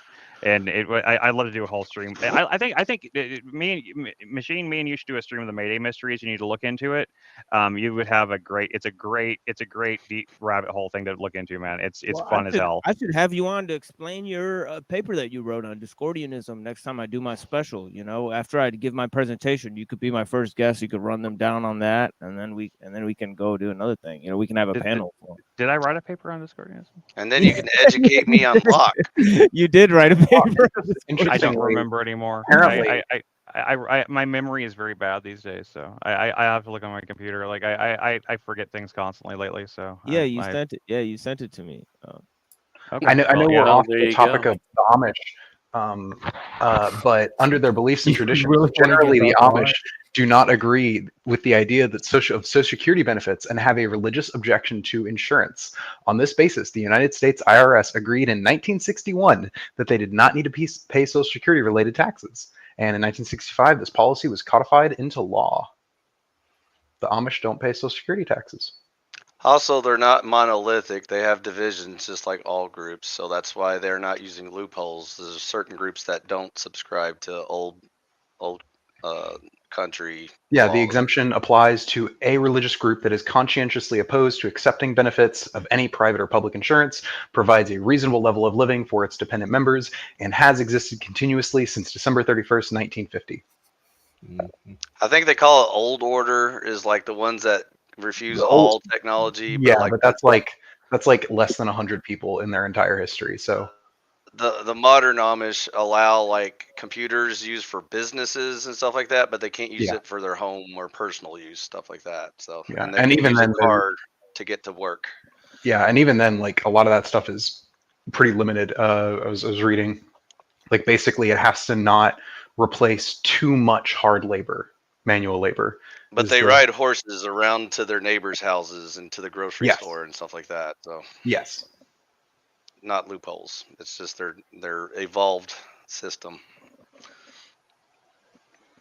Well, with if that's your cup of tea, I'm all for isolating communities and rebuilding society. But I like technology, so I'll keep my computers on running. No, I mean I do too. Just like yesterday I was watching the football game, and Did the amount home of ads. Team win? Neither of them were home. This was in Vegas, and it was the 49ers and the Chiefs. And the Chiefs did very poorly in the first half and then eked out a win in the second half in overtime. Just barely. But there was too many ads. Ads every 5 fucking seconds. And ads make me want to throw up. I hate ads. All advertising. Auntie Dearest isn't a fan of the Amish. They're not mentally ill. They're probably more mentally healthy than 99% of the modern citizens. So I don't see your point, Auntie. Please enlighten us. That's where I get my eggs from. So they don't use any of the pesticides. They don't use any of the injections. They're very natural in their farming. So, I tend to go, we call them the Hutterites here in Canada, but same as Amish in the US, but very clean, meat and eggs and animals and things because of their practices. And they honestly, don't in my experience, that's just kind of the same with any sort of like local farmer. Usually their eggs just, I don't know, they just taste better. Also, do they have any black Amish? Also, their furniture and buildings. I don't know. They rarely accept converts though, just at all. Also, their furniture and buildings are far superior to the most standard construction quality. So, yeah. Every kitchen that I've ever been in is immaculate. It is like tidy from top to bottom. You don't see one grain of dust or dirt. It's the most cleanest facilities that I've ever seen in for an industrial kitchen facility. Very clean, very well done. Yeah. An Amish restaurant? What are you talking about? No, they're like, so they have their big, like, because they have to have kind of for commercial kitchens, kind of. So they have their big where they chop up their meats and they chop. So they're big commercial kitchens. It's like spick and span clean from top to bottom, right? And I don't know if that's their. If you don't have phones or TikTok or anything else like that to distract you, I'm sure you get real into cleaning. You got nothing to distract you from being like the cleanest person you can be. Well, they don't have TVs or movies either, so you got to do something with your time. Like otherwise, like cleaning to them is probably like entertainment. Fuck, not so much entertainment probably as it is like a religious necessity. If you have a lot of their lives do seem to revolve around the church. It's probably one of my biggest criticisms of the Amish is that the society is so intertwined with their church, and it as it does in our society. Well, why is that bad? Abuses. They cause abuses. There's a lot of abuses that occur. There are. There are, but there is also there was one statistic I read about Amish Mennonite type communities, is that by per capita they tend to have not just more children, but they have more sex than most any other group, at most any other religiously affiliated group of marriages. Yes. They tend to have sex more often and report healthier and happier sex lives than most people. Imagine that. They sure love their booze and their weed, that's for sure. So it's quite fascinating watching these what Amish people just what get human ham doesn't- jammed. What human doesn't love those things? They Yeah, love I their think booze they and love their them weed. more. They Where do love you- them more. What's your source on that? All of human I know history being humans. some Amish do like grow it. also like it has like arguably alcohol was one of the earliest like signifiers of human civilization, the creation of alcohol. So Last time I checked, they're into moderation, so I don't think they like to party a lot. But I don't know. Maybe you hang with the cool Amish or something. I mean, like, it doesn't mean they do it to excess, but they do. Yeah. My understanding, The Rumspringa. yeah, and like the in Rumspringa particular. thing. You haven't Also, seen a party till you've seen the Amish party. Rumspringa is not Yeah. standard society in Amish. Also, There ain't no party worth like an noting. Amish house party. Also worth noting, just because these people might theologically be whatever anti-pleasure, there are people who poorly practice Amish stuff. Just as was there are people who poorly practice Christianity or Islam. You'll be a Christian and you'll go out and lie all the time and stuff, shit like that. And they usually get ostracized and I mean, excommunicated. not usually in my experience. No. Oh, okay. Well, again, you probably hang out with the cool Amish that like to party a lot and have no. I grew up Southern Baptist, Sci-Fi. Then how is that? Then how are you an expert on Amish communities? I have Google Wi-Fi. So do I've I. been to like Amish. I've been to my buddy had a farm that was right across from the Amish farm.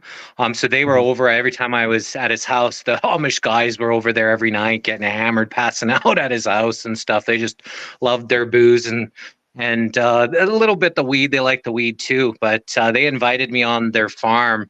And it was really neat because at the time they had sheep that were, birthing, right? So the one guy, someone had to stay there 24 hours. They had like 60, 80, 100 sheep. And you actually have to put the sheep, as soon as the baby comes out, you have to put it into a little pen because otherwise it'll get lost from the mother and it won't stay. So they got to watch whenever it comes out. But it was really neat seeing the circle of life and just watching how these sheep were being born. So it was quite a fascinating experience. Yeah. So do they love their booze more or less than the average human, like the average atheist, Protestant, agnostic, whatever, Catholic? I just assume they like it like everyone else.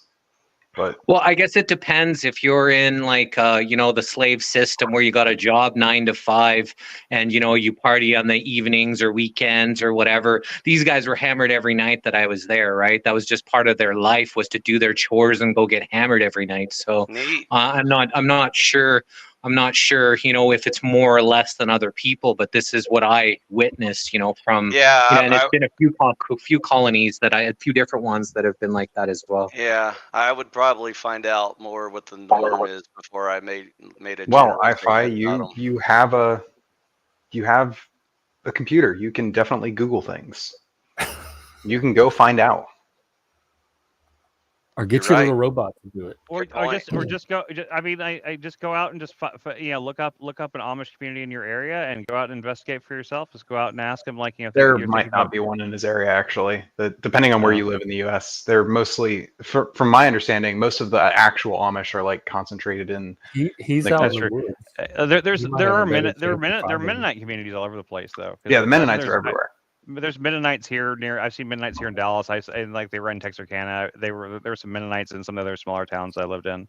There's a lot of East Texas like country out here where there's lots of little communities. True Amish in the sense of practicing Amish is a much more, but that's just because I've been spending most of my life living in an Amish paradise. So It's also possible that they are just as much in decline as every other religion. Yeah, So, they are. there's no Well, they guarantee are, that yeah. any of the traditional Amish are still around. Yeah. Well, unlike sort of, I guess, broader Christianity, the Amish aren't really as big on converts. So, yeah, I know. they've just kind of been sort of steadily dying out. Well, that's because they breed their own converts. They don't need to go. Yeah, they don't need, they literally they all have like 12 children. So it's kind of like But then, it's not really you don't really need to like go and convert people because like they're very about sustainability and everything. If you have too many people, then you have too many mouths to feed, and it Hey, gets Joe, cool. land and everything. Come on, go up on panel, dude. We need to finish our little chat from the other day. I wants to finish. Come on, Joe, cool. Let's have a productive conversation. Another thing that I learned about them is that they told me that once they get up to 100 people, it's too many for the colony. So then they'll split it into 2 colonies of 50. And every time they get up to 100, they keep splitting. They'll find other land. Yeah. So Yeah, under 100, yeah, under 100 is manageable. And I even interviewed some people that said once you get to a dynamic of over, he was saying 70, but then people start to want to have a hierarchy opposed to everybody just kind of equal, kind of does whatever they're supposed to do. That's why I've always said, like, that's why the only situations which any kind of communism type thing could ever work is in very small communes, because like once they get to a certain size, they can't be communes. You have to have like strict leadership. And even So then, it's worth noting the Amish still have, they're not like a democracy. No, like they're led by the church kind of leaders. agree to this. They all do have kind of an agreement with each other, and they do. Yeah. And like you like can any leave. system. Yeah, Once you can. Once you come of age, you can leave. You can go in your Rum Spring and decide you don't want to go back to being Amish anymore, and you can just stay in the city. People do that. So I mean, it's not like it would. I've never met one, but I bet it'd be fascinating to meet someone who grew up Amish and decide to leave the Amish community and stuff. I bet. Do we have any Amish out there watching? Want to come on and tell us what it was like? They don't have technology. They don't have computers. There's an ex-Amish guy on TikTok who I like. He didn't leave during his Rum Springa. He actually left when he was older. He left when he was like in his 30s or something. Yeah. Right. Yeah. I can't remember the guy. I'd have to go find him on. I haven't been on fucking TikTok in forever. I'd have to go find him again. But by the way, tomorrow's Mardi Gras. We're doing an all-day Mardi Gras stream. Oh Jesus! A Mardi Gras party. So bring your beads. Or do I have to show my breasts? That's between you and whoever's around you. Between you and your evil creator, whichever that one might be. Just don't get my channel shut down. Tomorrow I have hairy nipples. Fair warning. You have what? Hairy nipples. So does Lib, I think. So do I. So do I. Yeah, we all do. This is the hairy. The only place, just like most men my age, my hair went away everywhere, but it went away everywhere up here and grew everywhere else. So that's just what happens. Browns, how can you not? Are you looking at it at my channel or on someone else's? Here, this is the link. Because every time I go to my channel, it's pinned at the top. I don't see where it's not. Yeah, pinned. It's pinned at the top of mine too. I don't know what he's on about. It is pinned up there. I'll post it. I'll post it in the thing. I just put it in the link. Did Lanza ever figure out how to get on panel, or is he still? I don't know why he's not seeing the link. Maybe he has me blocked. That is the thing, people. Copy and paste that into your browser window, just Do you see me or Chris posting the link? Yeah, because either one of those should get you there. So this is just a test to see how long you can last. You guys want to talk about mental health? Bro, I'm on your dang channel. What? Sure, yeah. We wanted to talk about it earlier. You said you didn't have enough time. Yeah. You said I'm always down. This channel started out as a mental health channel, believe it or not. Is it making any progress? I think it's helping some people maybe and making some people's worse. Is it helping you, Jeff? It's helped my mine. mental Definitely health. helping mine. It's helped my mental health. And I mean it sincerely. I don't mean it as a joke. I mean like talking to Jeff and being part of this community has helped my mental health tremendously, actually. It beats therapy. There you go.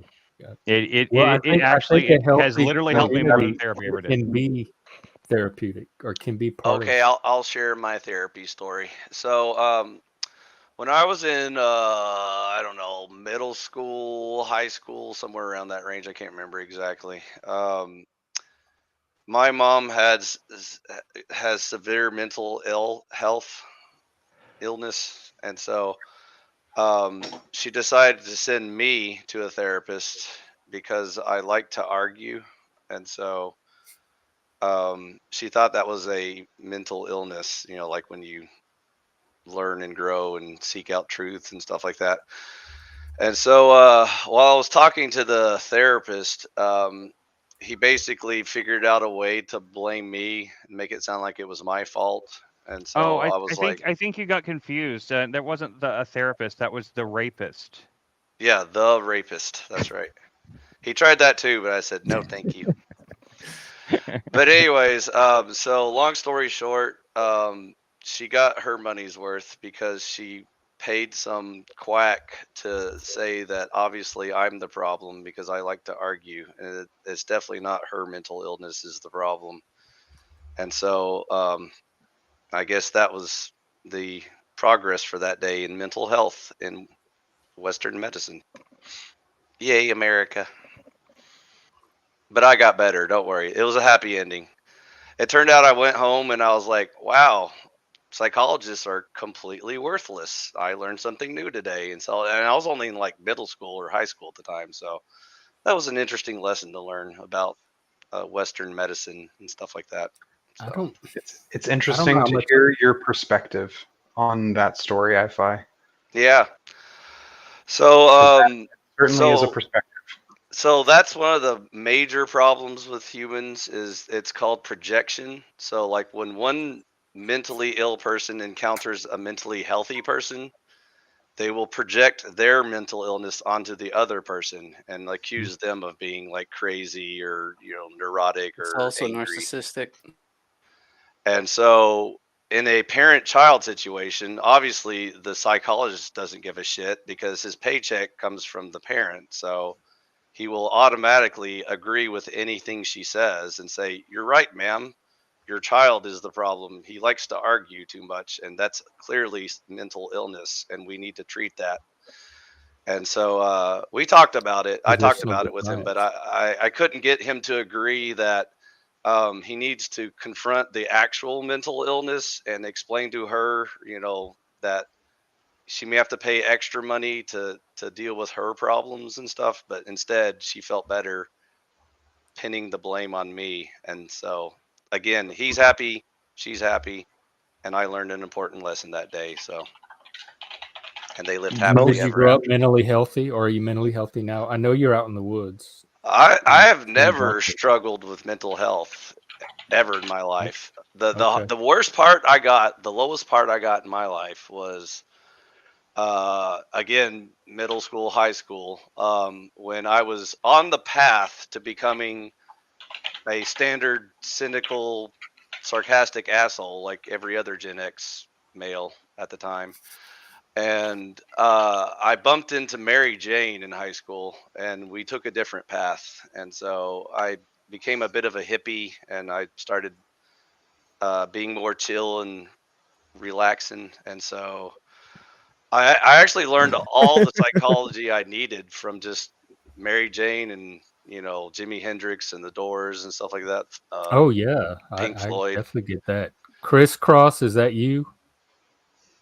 Anyways, after I became an adult, it was never an issue anymore. Like I didn't struggle with any mental health after that, so it was Turn your camera on. Okay, here we go. What's up? Hi, Crisscross. How you doing? Everybody, clap your hands. Clap, clap. What's going on, you guys? Are you gonna try to make me jump? Yeah. I'm concerned about that because my vertigo makes it very difficult. So Man. Sorry, I Um, forgot to clap. I was talking to Mary Jane. Whoa! Where'd that comment come from Moose? We need to highlight that. You can Which also wave your hands in the air like you just don't care. What the hell? The one about his hairy nipples. We love it. Moose, you're married. Married with baby. So, Chris Cross, what's on your mind, buddy? Do you have something you want to yak about?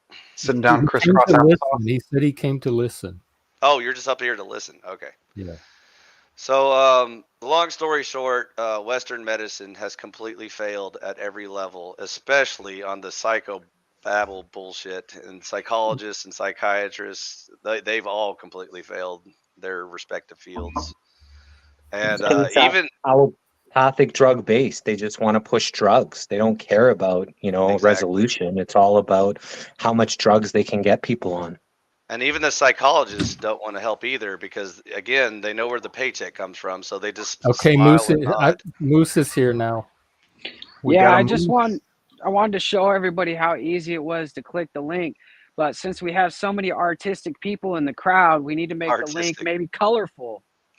Colorful. Yeah, something that's Is there a way to do that? I thought you were here to show your hairy nipples. I can't do that. I got my daughter here. I can't show her. Oh, okay. Yeah, and I won't. I won't traumatize her like that. let's not traumatize the world with our hairy nipples, guys. I think we've. I hate artistic people. Why don't they know how to use technology?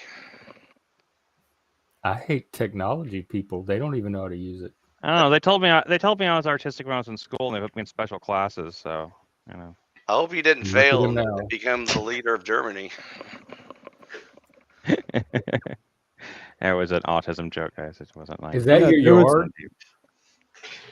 Yeah, like in the beginning when they made your yard. You're walking around your yard. Yeah. Wait, who are we talking to? Oh, we're talking to Moose. Oh shit. Damn, can Clockwork Moose I didn't even notice by Moose the was there. roofs. Yo, what's up, Moose? Yo, peace. What's up, dude? Motherfucker has the West Coast California roof. Yeah. It's cool. I just seen a Mexican roof, dude. It's not the California roof, it's a Mexican roof. It's technically actually Spanish style roofing, but yes. Yeah, that's dope. Like in the Spanish got it from the Mexican, or the Mexicans from the Spanish.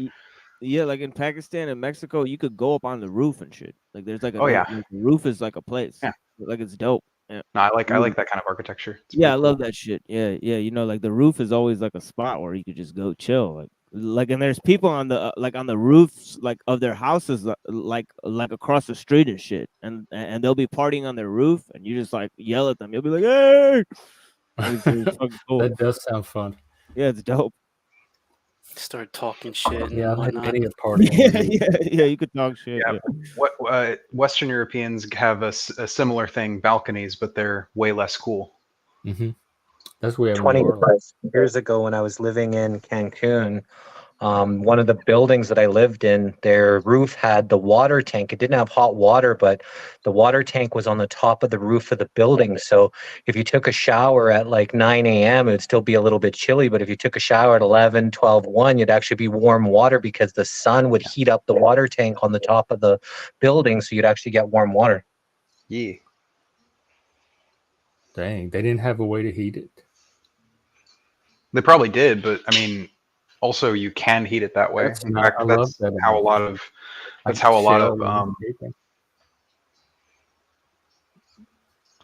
like water, like home water heating kind of worked.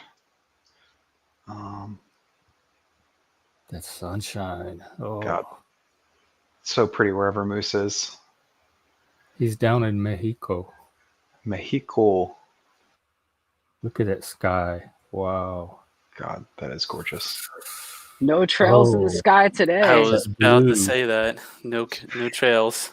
No chemtrails. Turning the frickin' frogs gay. Sorry, I'm chasing after my daughter. She's Nah, you're good. She can't okay. I stay in was one like, I hope place. that's not some stranger's daughter who showed up on the stream. You get snafu on the case. Oh, God, Please, Hey, it's no. a public No. area. It's public area. You shouldn't. can't get over that blue. That it's got to be like the phone making it that electric. Nah, it's actually really dark blue today. Like really dark blue. Such a So clear day. jealous. It's been Can I bring up a Yesterday was really great. all day strange? today. It's been cloudy all day. It was raining a little bit earlier. I have a really strange theory. It's not bad. Can I say it's like a sentence? Yeah, feel free. Yeah. You know how like lead used to be in paint, Yes. and I was just thinking like, I wonder if that would like, what effect that would have on keeping like waves, like radio waves and stuff, like kind of blocked or something. And I was like, oh, like maybe that's why they. I don't know. I just never. It's just a random ass thought. I thought we were. Oh no, I mean like that could be. I don't know if the amounts of lead that even they were using now would be enough to affect things like radio waves. I'm trying to. I don't think that's even like a. Also, I don't think lead deteriorates. I don't. Right? Someone correct me if I'm just like literally talking out my ass. No, I think it's a metal. If you remember, they took it out. The reason why I thought of it, I was like, because I never heard anybody else say this, but the reason why I thought of it is because like when you buy a house, they like do like inspections like that, and like there's like there were like laws and stuff passed. So I'm like, oh, so someone knows something about it, and since it's lead, maybe we knew a lot. It's no, that we use lead in paint. No, it's good that Moose is here right now because I want to advise him to not give his kids cereal because the cereal actually contains iron. You know, the reduced iron in the cereal is actual iron. So if you give your kids Fruity Pebbles, they're actually eating pebbles. Right? You're talking about like breakfast cereal? We grew up on that. They ain't no Fruity Pebbles. Real Pebbles. Hang on, no, it's not even. It's not even just a we grew up on that. I ate more than you. I ate more Fruity Pebbles than all of you guys combined. All right. Well, since we're talking about my daughter's diet real fast, let me just say that my daughter starts her day with a fresh egg every single day, and she eats pretty much whatever I eat, and I don't eat that trash. Nice. So, cool. Good on you. Yeah, because they'll be giving cereal to the kids, and the cereal is contaminated with all sorts of GMOs, and also it's got that reduced iron. It's 40% iron. Have you ever heard of a grain that's 40% iron? You know what I mean? Never. Yes, you can. And you can crush up the cereal. They have people crushing up the cereal, putting it in a blender with water, and then putting a magnet in there. And you can find magnet. You could find little metal. It's called electrolysis. This is the entertainment. Okay, yes, but that's because there's actual iron in there. But you can eat iron. They also put I thought that was in the water. My bad. Yeah, you can't eat rocks. You can eat iron oxidase. That's attached. Well, she's to getting a fresh egg, and that sounds delicious to me. Yeah, that's what I had this morning. I had eggs and a couple. Yeah, just stick with the egg. So I'm not worried. I'm not worried about it. Yeah, if you get vitamin D or if you get iron, those are minerals. If they're not attached to food, you have to get them from whole. Well, she's food. getting plenty of vitamin D. Or else your liver doesn't recognize it. You just piss it out, or it subsumes in your body. Yeah, she eats fresh fruit too. I cut up strawberries for her. I give her blueberries. We make smoothies. Like my daughter doesn't eat anything that I used to eat as a child. Good on you, Miss. But Sheen, okay, yes. If you were to try and take a hunk of iron ore lead in our body too, by the way. Yes, but it's okay. The lead I don't think any of us could prove it anyway. Either way, like 100% anyway. So I mean, they're just ideas that are like we're all lay people, but like there are definitely there are scientists who have like it's real. It's real scientists who find that when vitamins are attached to whole foods, they have more bioavailability. You could look up. That's real science, friend. Yes, no. I'm aware of that, Machine. But what I'm saying is iron's natural too, though. Like I don't get the whole. I don't see where we're. It's more that like you can eat iron and it can have nutritional benefits in certain kinds of ways, and we have figured out those certain kinds of ways. Right, not but irons are also metals. Can you eat metals? Yes. Apparently, I just put a link in the chat. This guy ate a whole plane. This guy named Michael Latoyo or Monsieur Magnat. He ate through metal, glass, and anything else you can think of, including an entire airplane. So apparently, you can.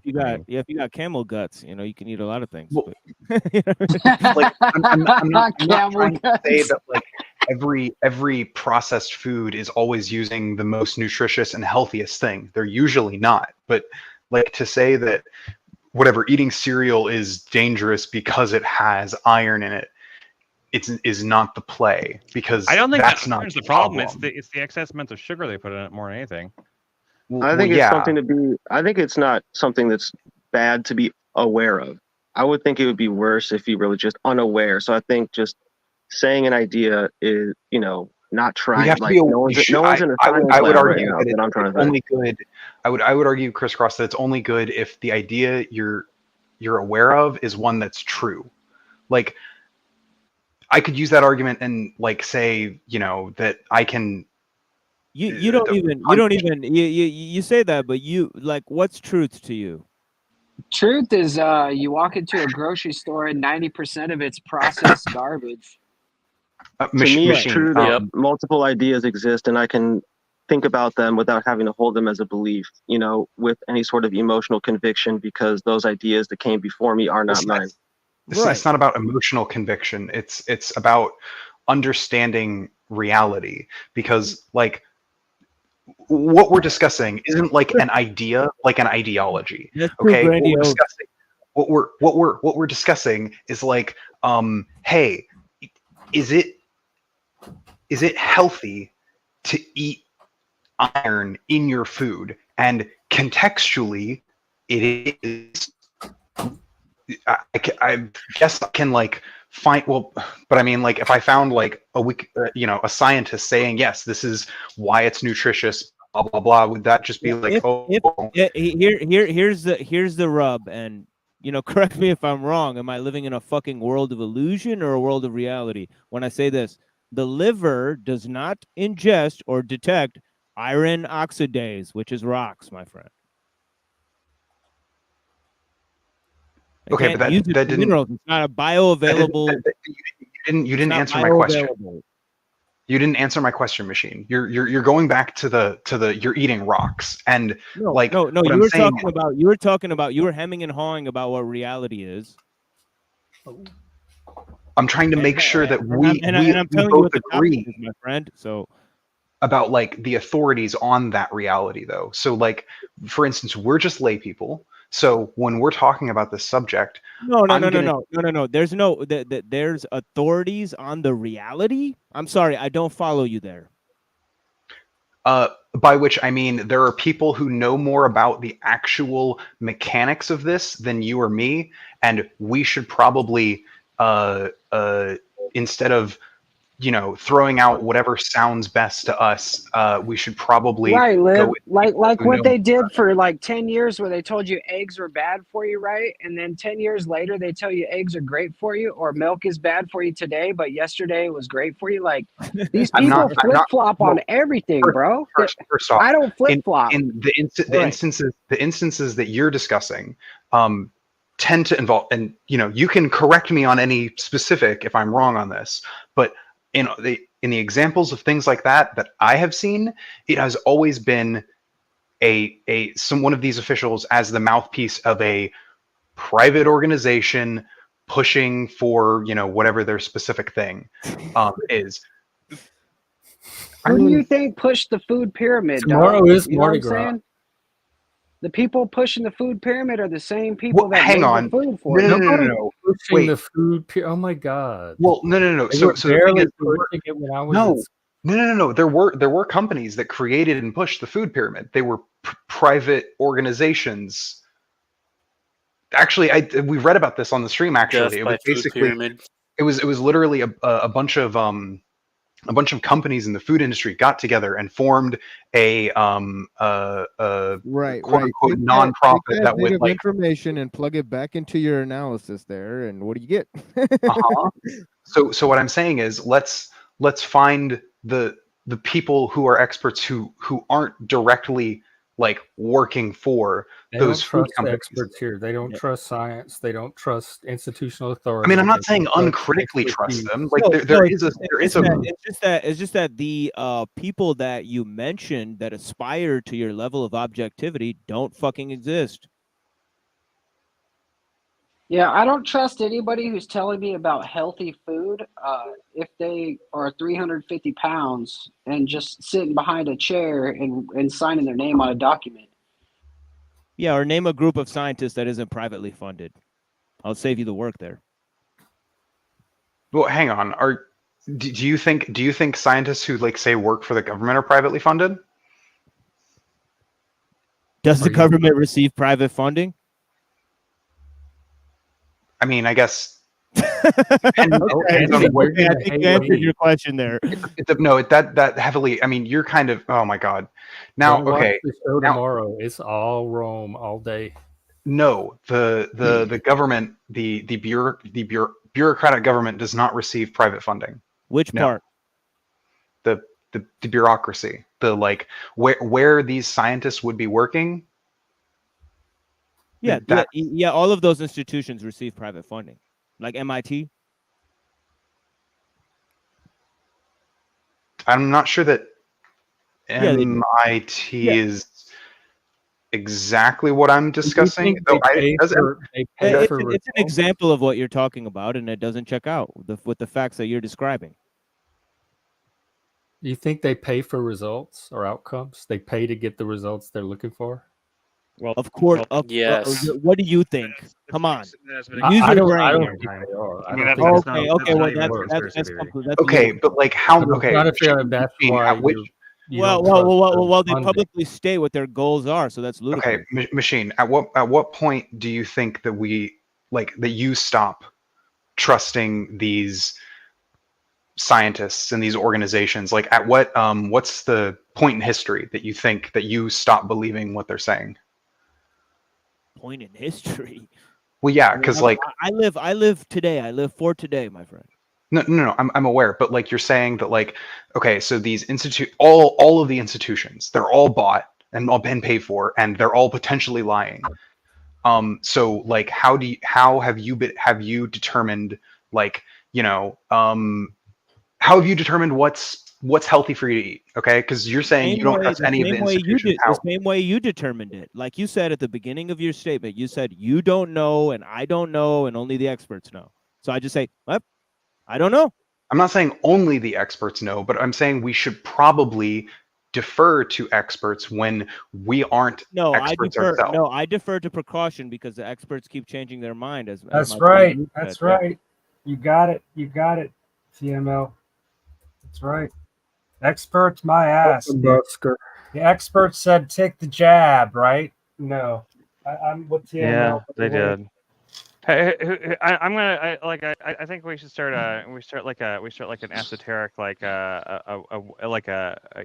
they call it, like a like a kumbaya or something. No, like we can take wagers on things. We should take wagers on like to see like what's gonna society. Brown, just because you said that, no, I'm going to idiotically not stop and not pick my battles carefully. I think this is actually ludicrous. I'll start an esoteric bookie type agency. Like I'm gonna take the action on like if cancer is revealed to be healthy in a few years. They're gonna suddenly like turn around and be like actually cancer is really good for you. You should definitely want cancer. There is. I mean, like what salt was the worst thing for you in the world for years, and now like, oh no, salt's actually really good for you. So, but it's not that good for you. But too much is not. But like, I think when you have low blood pressure, you need a lot of salt.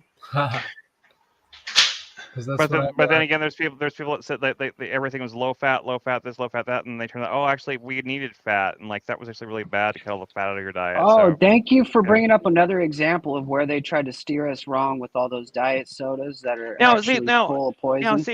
Don't get me wrong. I don't think I am not saying I think they were trying to steer us wrong. I'm saying the that science safe, gets safe it to eat wrong. aspartame. Science gets it wrong and puts up this front like we are the authority. We know everything. This is true. No, they and don't. No yes, they scientists do. know. Yes, This is like front. just I don't feed recognize Did Fauci not himself not say I am science? I don't count Fauci. Wait, well, what? first of all, I don't count the Attorney Fauci General in of any of what I'm saying about science. Wait, no, hang on, Chris, what the fuck did you just say? It's Surgeon General or something like Well, that. let's steer off that topic, but you know, just because it's too spicy, But aspartame, we can. It's not spicy. People are just stupid and say stupid. Yeah, we can go shit. to the.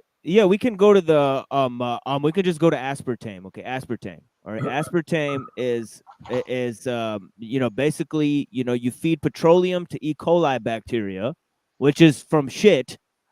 So the shit that shits out. So yeah, that's gonna be safe for humans to eat. I mean, it's incredible.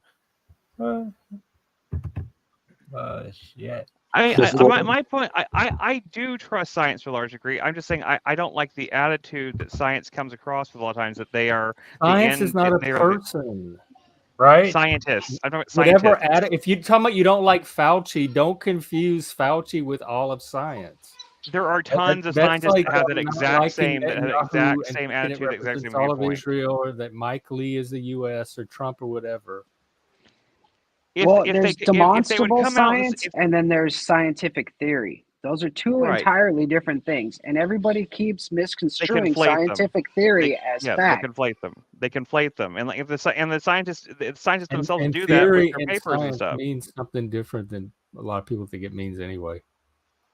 They'll do a study where they do a study with a small group of people, and it shows like, oh well, this number of people ate this, and like it gave them this result or something like that, and it was like maybe only 1,000 people, and they said that therefore they come out and say like that means that this thing is bad for everybody. But then somebody else tries to replicate that study, and they a few more times they find the exact opposite results years and years later, and so like and then it turns out like, oh well, we were telling everybody the wrong information for all this time. That's what I get mad about, because they do these studies and that aren't based on very much data at all, and they make you these don't have to broad listen claims to about their it. study. They're not telling you what to do. Yeah, Browns. That's why I'm wondering. I'm trying to weigh if this is more valuable use of time or doing something like going and often watching the Evergreen documentary, because it feels like we're going to just be looping.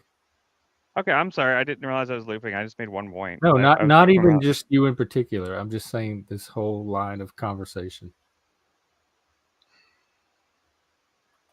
All right, now everybody feels scolded. We're all like, okay, well, good. That's a good topic.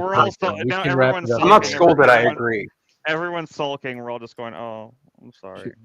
All right, so let me fix this for you guys real fast. Key characteristics of a scientific theory are one, it's testable. Theories make specific predictions that scientists can verify through experiments and observations. 2, falsifiable. The true scientific theory must be able to be proven wrong with the right evidence. Now, 3, supported by the evidence. Theories are built on substantial data and repeated validation over time. And the last thing is explanatory. Theories help scientists understand why natural phenomena occur. I yield. Was that from AI or from Google? Of course it was. You love AI. I'm on that Gemini program. No, because I had asked it a similar thing earlier. The answer sounded very familiar because I had asked it something similar a while back. Yeah, I dropped ChatGPT for Google Gemini because I know Google is the overlord that's going to take over. Yeah, I was using Bard, so that's probably why. Gemini is really good for text generation. When I tried to say, I was joking around trying to get it to like see what it would do with like I threw it like some screenplay ideas to see like how it would try to outline, because I thought it'd be funny with Bing GPT. The Bing AI is way better for image generation, man. You can generate some cool ass images on there.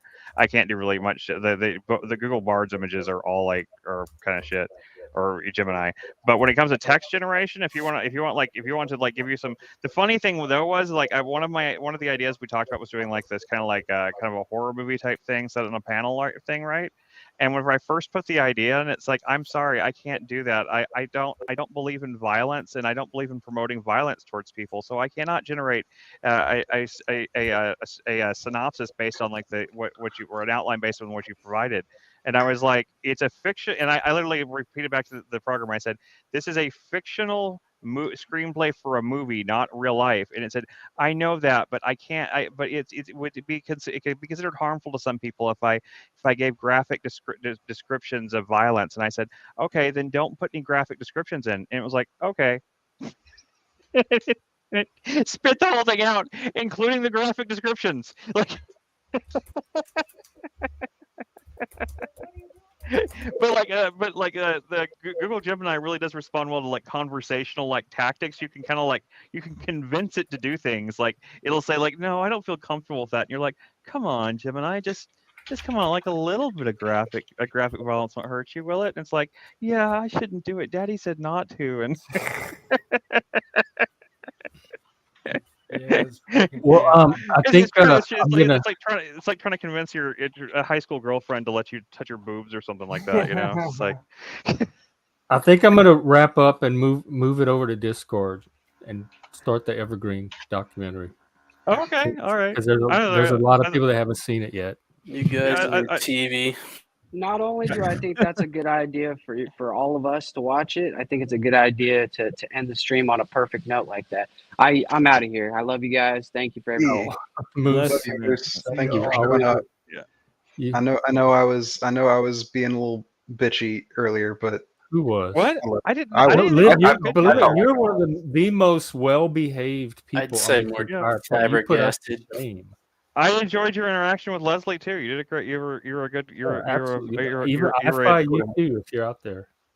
Yeah, it was. You guys both provided valuable contributions. We're very thankful for you guys being here every single time. Yeah, you're a very polite young man, dude. You know, it's good to see somebody like you. At least you know that. Brett, I disagree with you, man. You know, I bless you, man. Thank you. If I could just I try to be polite.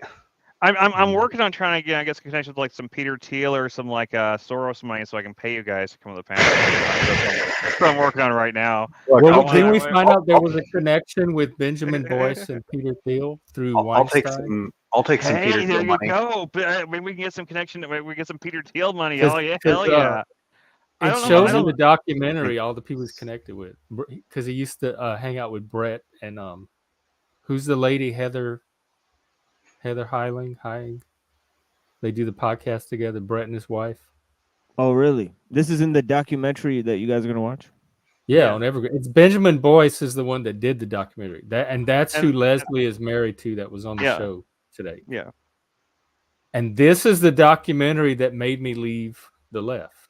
And I saw it the same time that the George Floyd riots were going on. So everything came together and like clicked at how messed up the left was.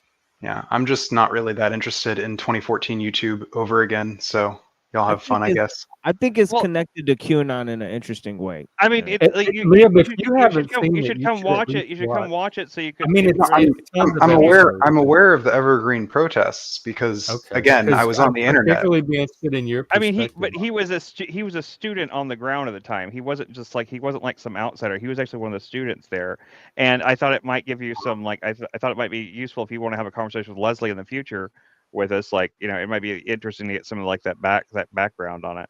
I mean, maybe, but that's honestly like rehashing shit from like when I was in the alt-right pipeline. And honestly, like looking back on all that shit, it's all just meaningless culture war bullshit. And at the best, we're in a culture scenario, the best case scenario, Boyce is much more center points in the culture war.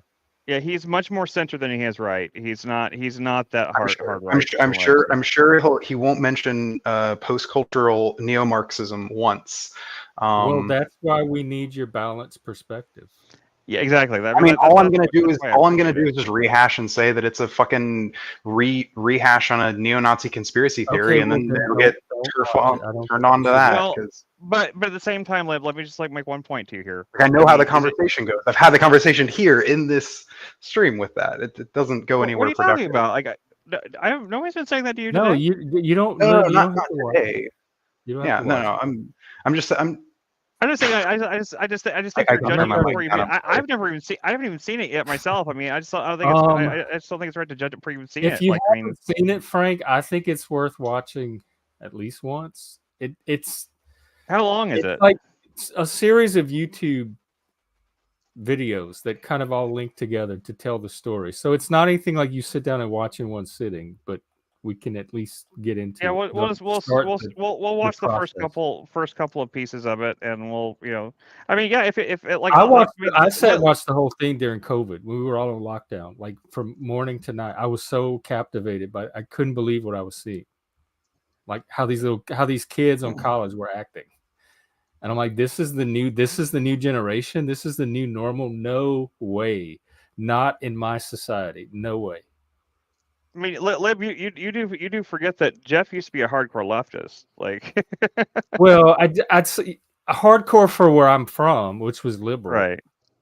Oh, I'm sorry, Lib. I guess we scared you off. I wasn't trying to be a dick, man. But the cities had harder core, like we didn't have progressives or anything like that. So hardcore left where I was from was just being liberal. But the cities had this whole new like level of activism and hardcoreness that we didn't have where I was from. So I wasn't part of any of that, like far left at all. I didn't even know that was around until recently. Right. Yeah, no, I don't know. I mean, like, if I watch it, I mean, I might have the same. I might think like, well, this is a little like far right leaning or something. If I do, I can. Well, let's watch at least the first few episodes, like you said, and then. I know, but I'm gonna watch the whole thing regardless because like I watch things from all sides. I watch leftist documentaries. I watch rightists. I watch things from every side. This is very well done. I mean, Benjamin Boyce definitely has a knack for this format. Just because I think that I might already know what the opinion of something is doesn't mean that I'm going to automatically just dismiss it and like walk away from it, and just be like, oh, it's not worth my time. I just think that's like it just seems like a silly way to go all about right, things. well, let's go check it out because it's yeah, let's go do that. I'd rather get started. Okay. Machine, are you still there, Machine? Yeah, I'm here. Okay, we're headed over to Discord. We're going to start the Evergreen documentary, so people are welcome to join us there. If you need an invite, contact us. Otherwise, we'll be. Oh, tomorrow is Mardi Gras. What Discord are you guys in watching that? I'll put it in the. It's the one for we'll our be in channel. the Outliers. It'll be an Outliers. I'll put it in Outliers. Okay. Are you in that one? Yeah, I'm in all the Discords you guys are in, so I'll just go in that one. Yeah, just go to the movies channel and Outliers. We'll be there. Oh, okay. You came back. Oh, hey, yeah. My internet dropped. I thought you rage quit or something. I was like, shit. I was like, did I make him mad? No. My internet just There's crapped out. probably not going to be boobs in it. It's a bunch of angry college feminists. How long is it? It's the complete Evergreen story. It's we're not going to finish it in a day. We're not going to watch the whole thing. We're going to watch the first whole segment. Because he kept it's like 20 or 30 episodes long. He kept adding to it as the story expanded. Mm-hmm. Yeah. Hairy nipples for Mardi Gras. I'd like to see that too. The Mardi Gras I did during COVID, I didn't wear a shirt at all. I had my little leather harness, which I don't have anymore. But so it was all it's called Evergreen, Sarah.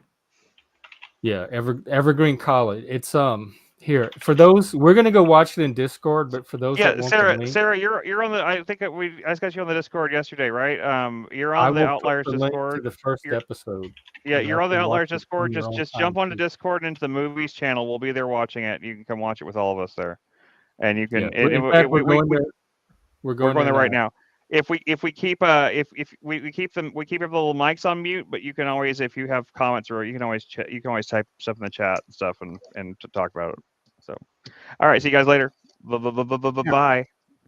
See ya. Peace. Take care, everyone. Machine, take care. Chris, see you there. Yeah. I can't reach it.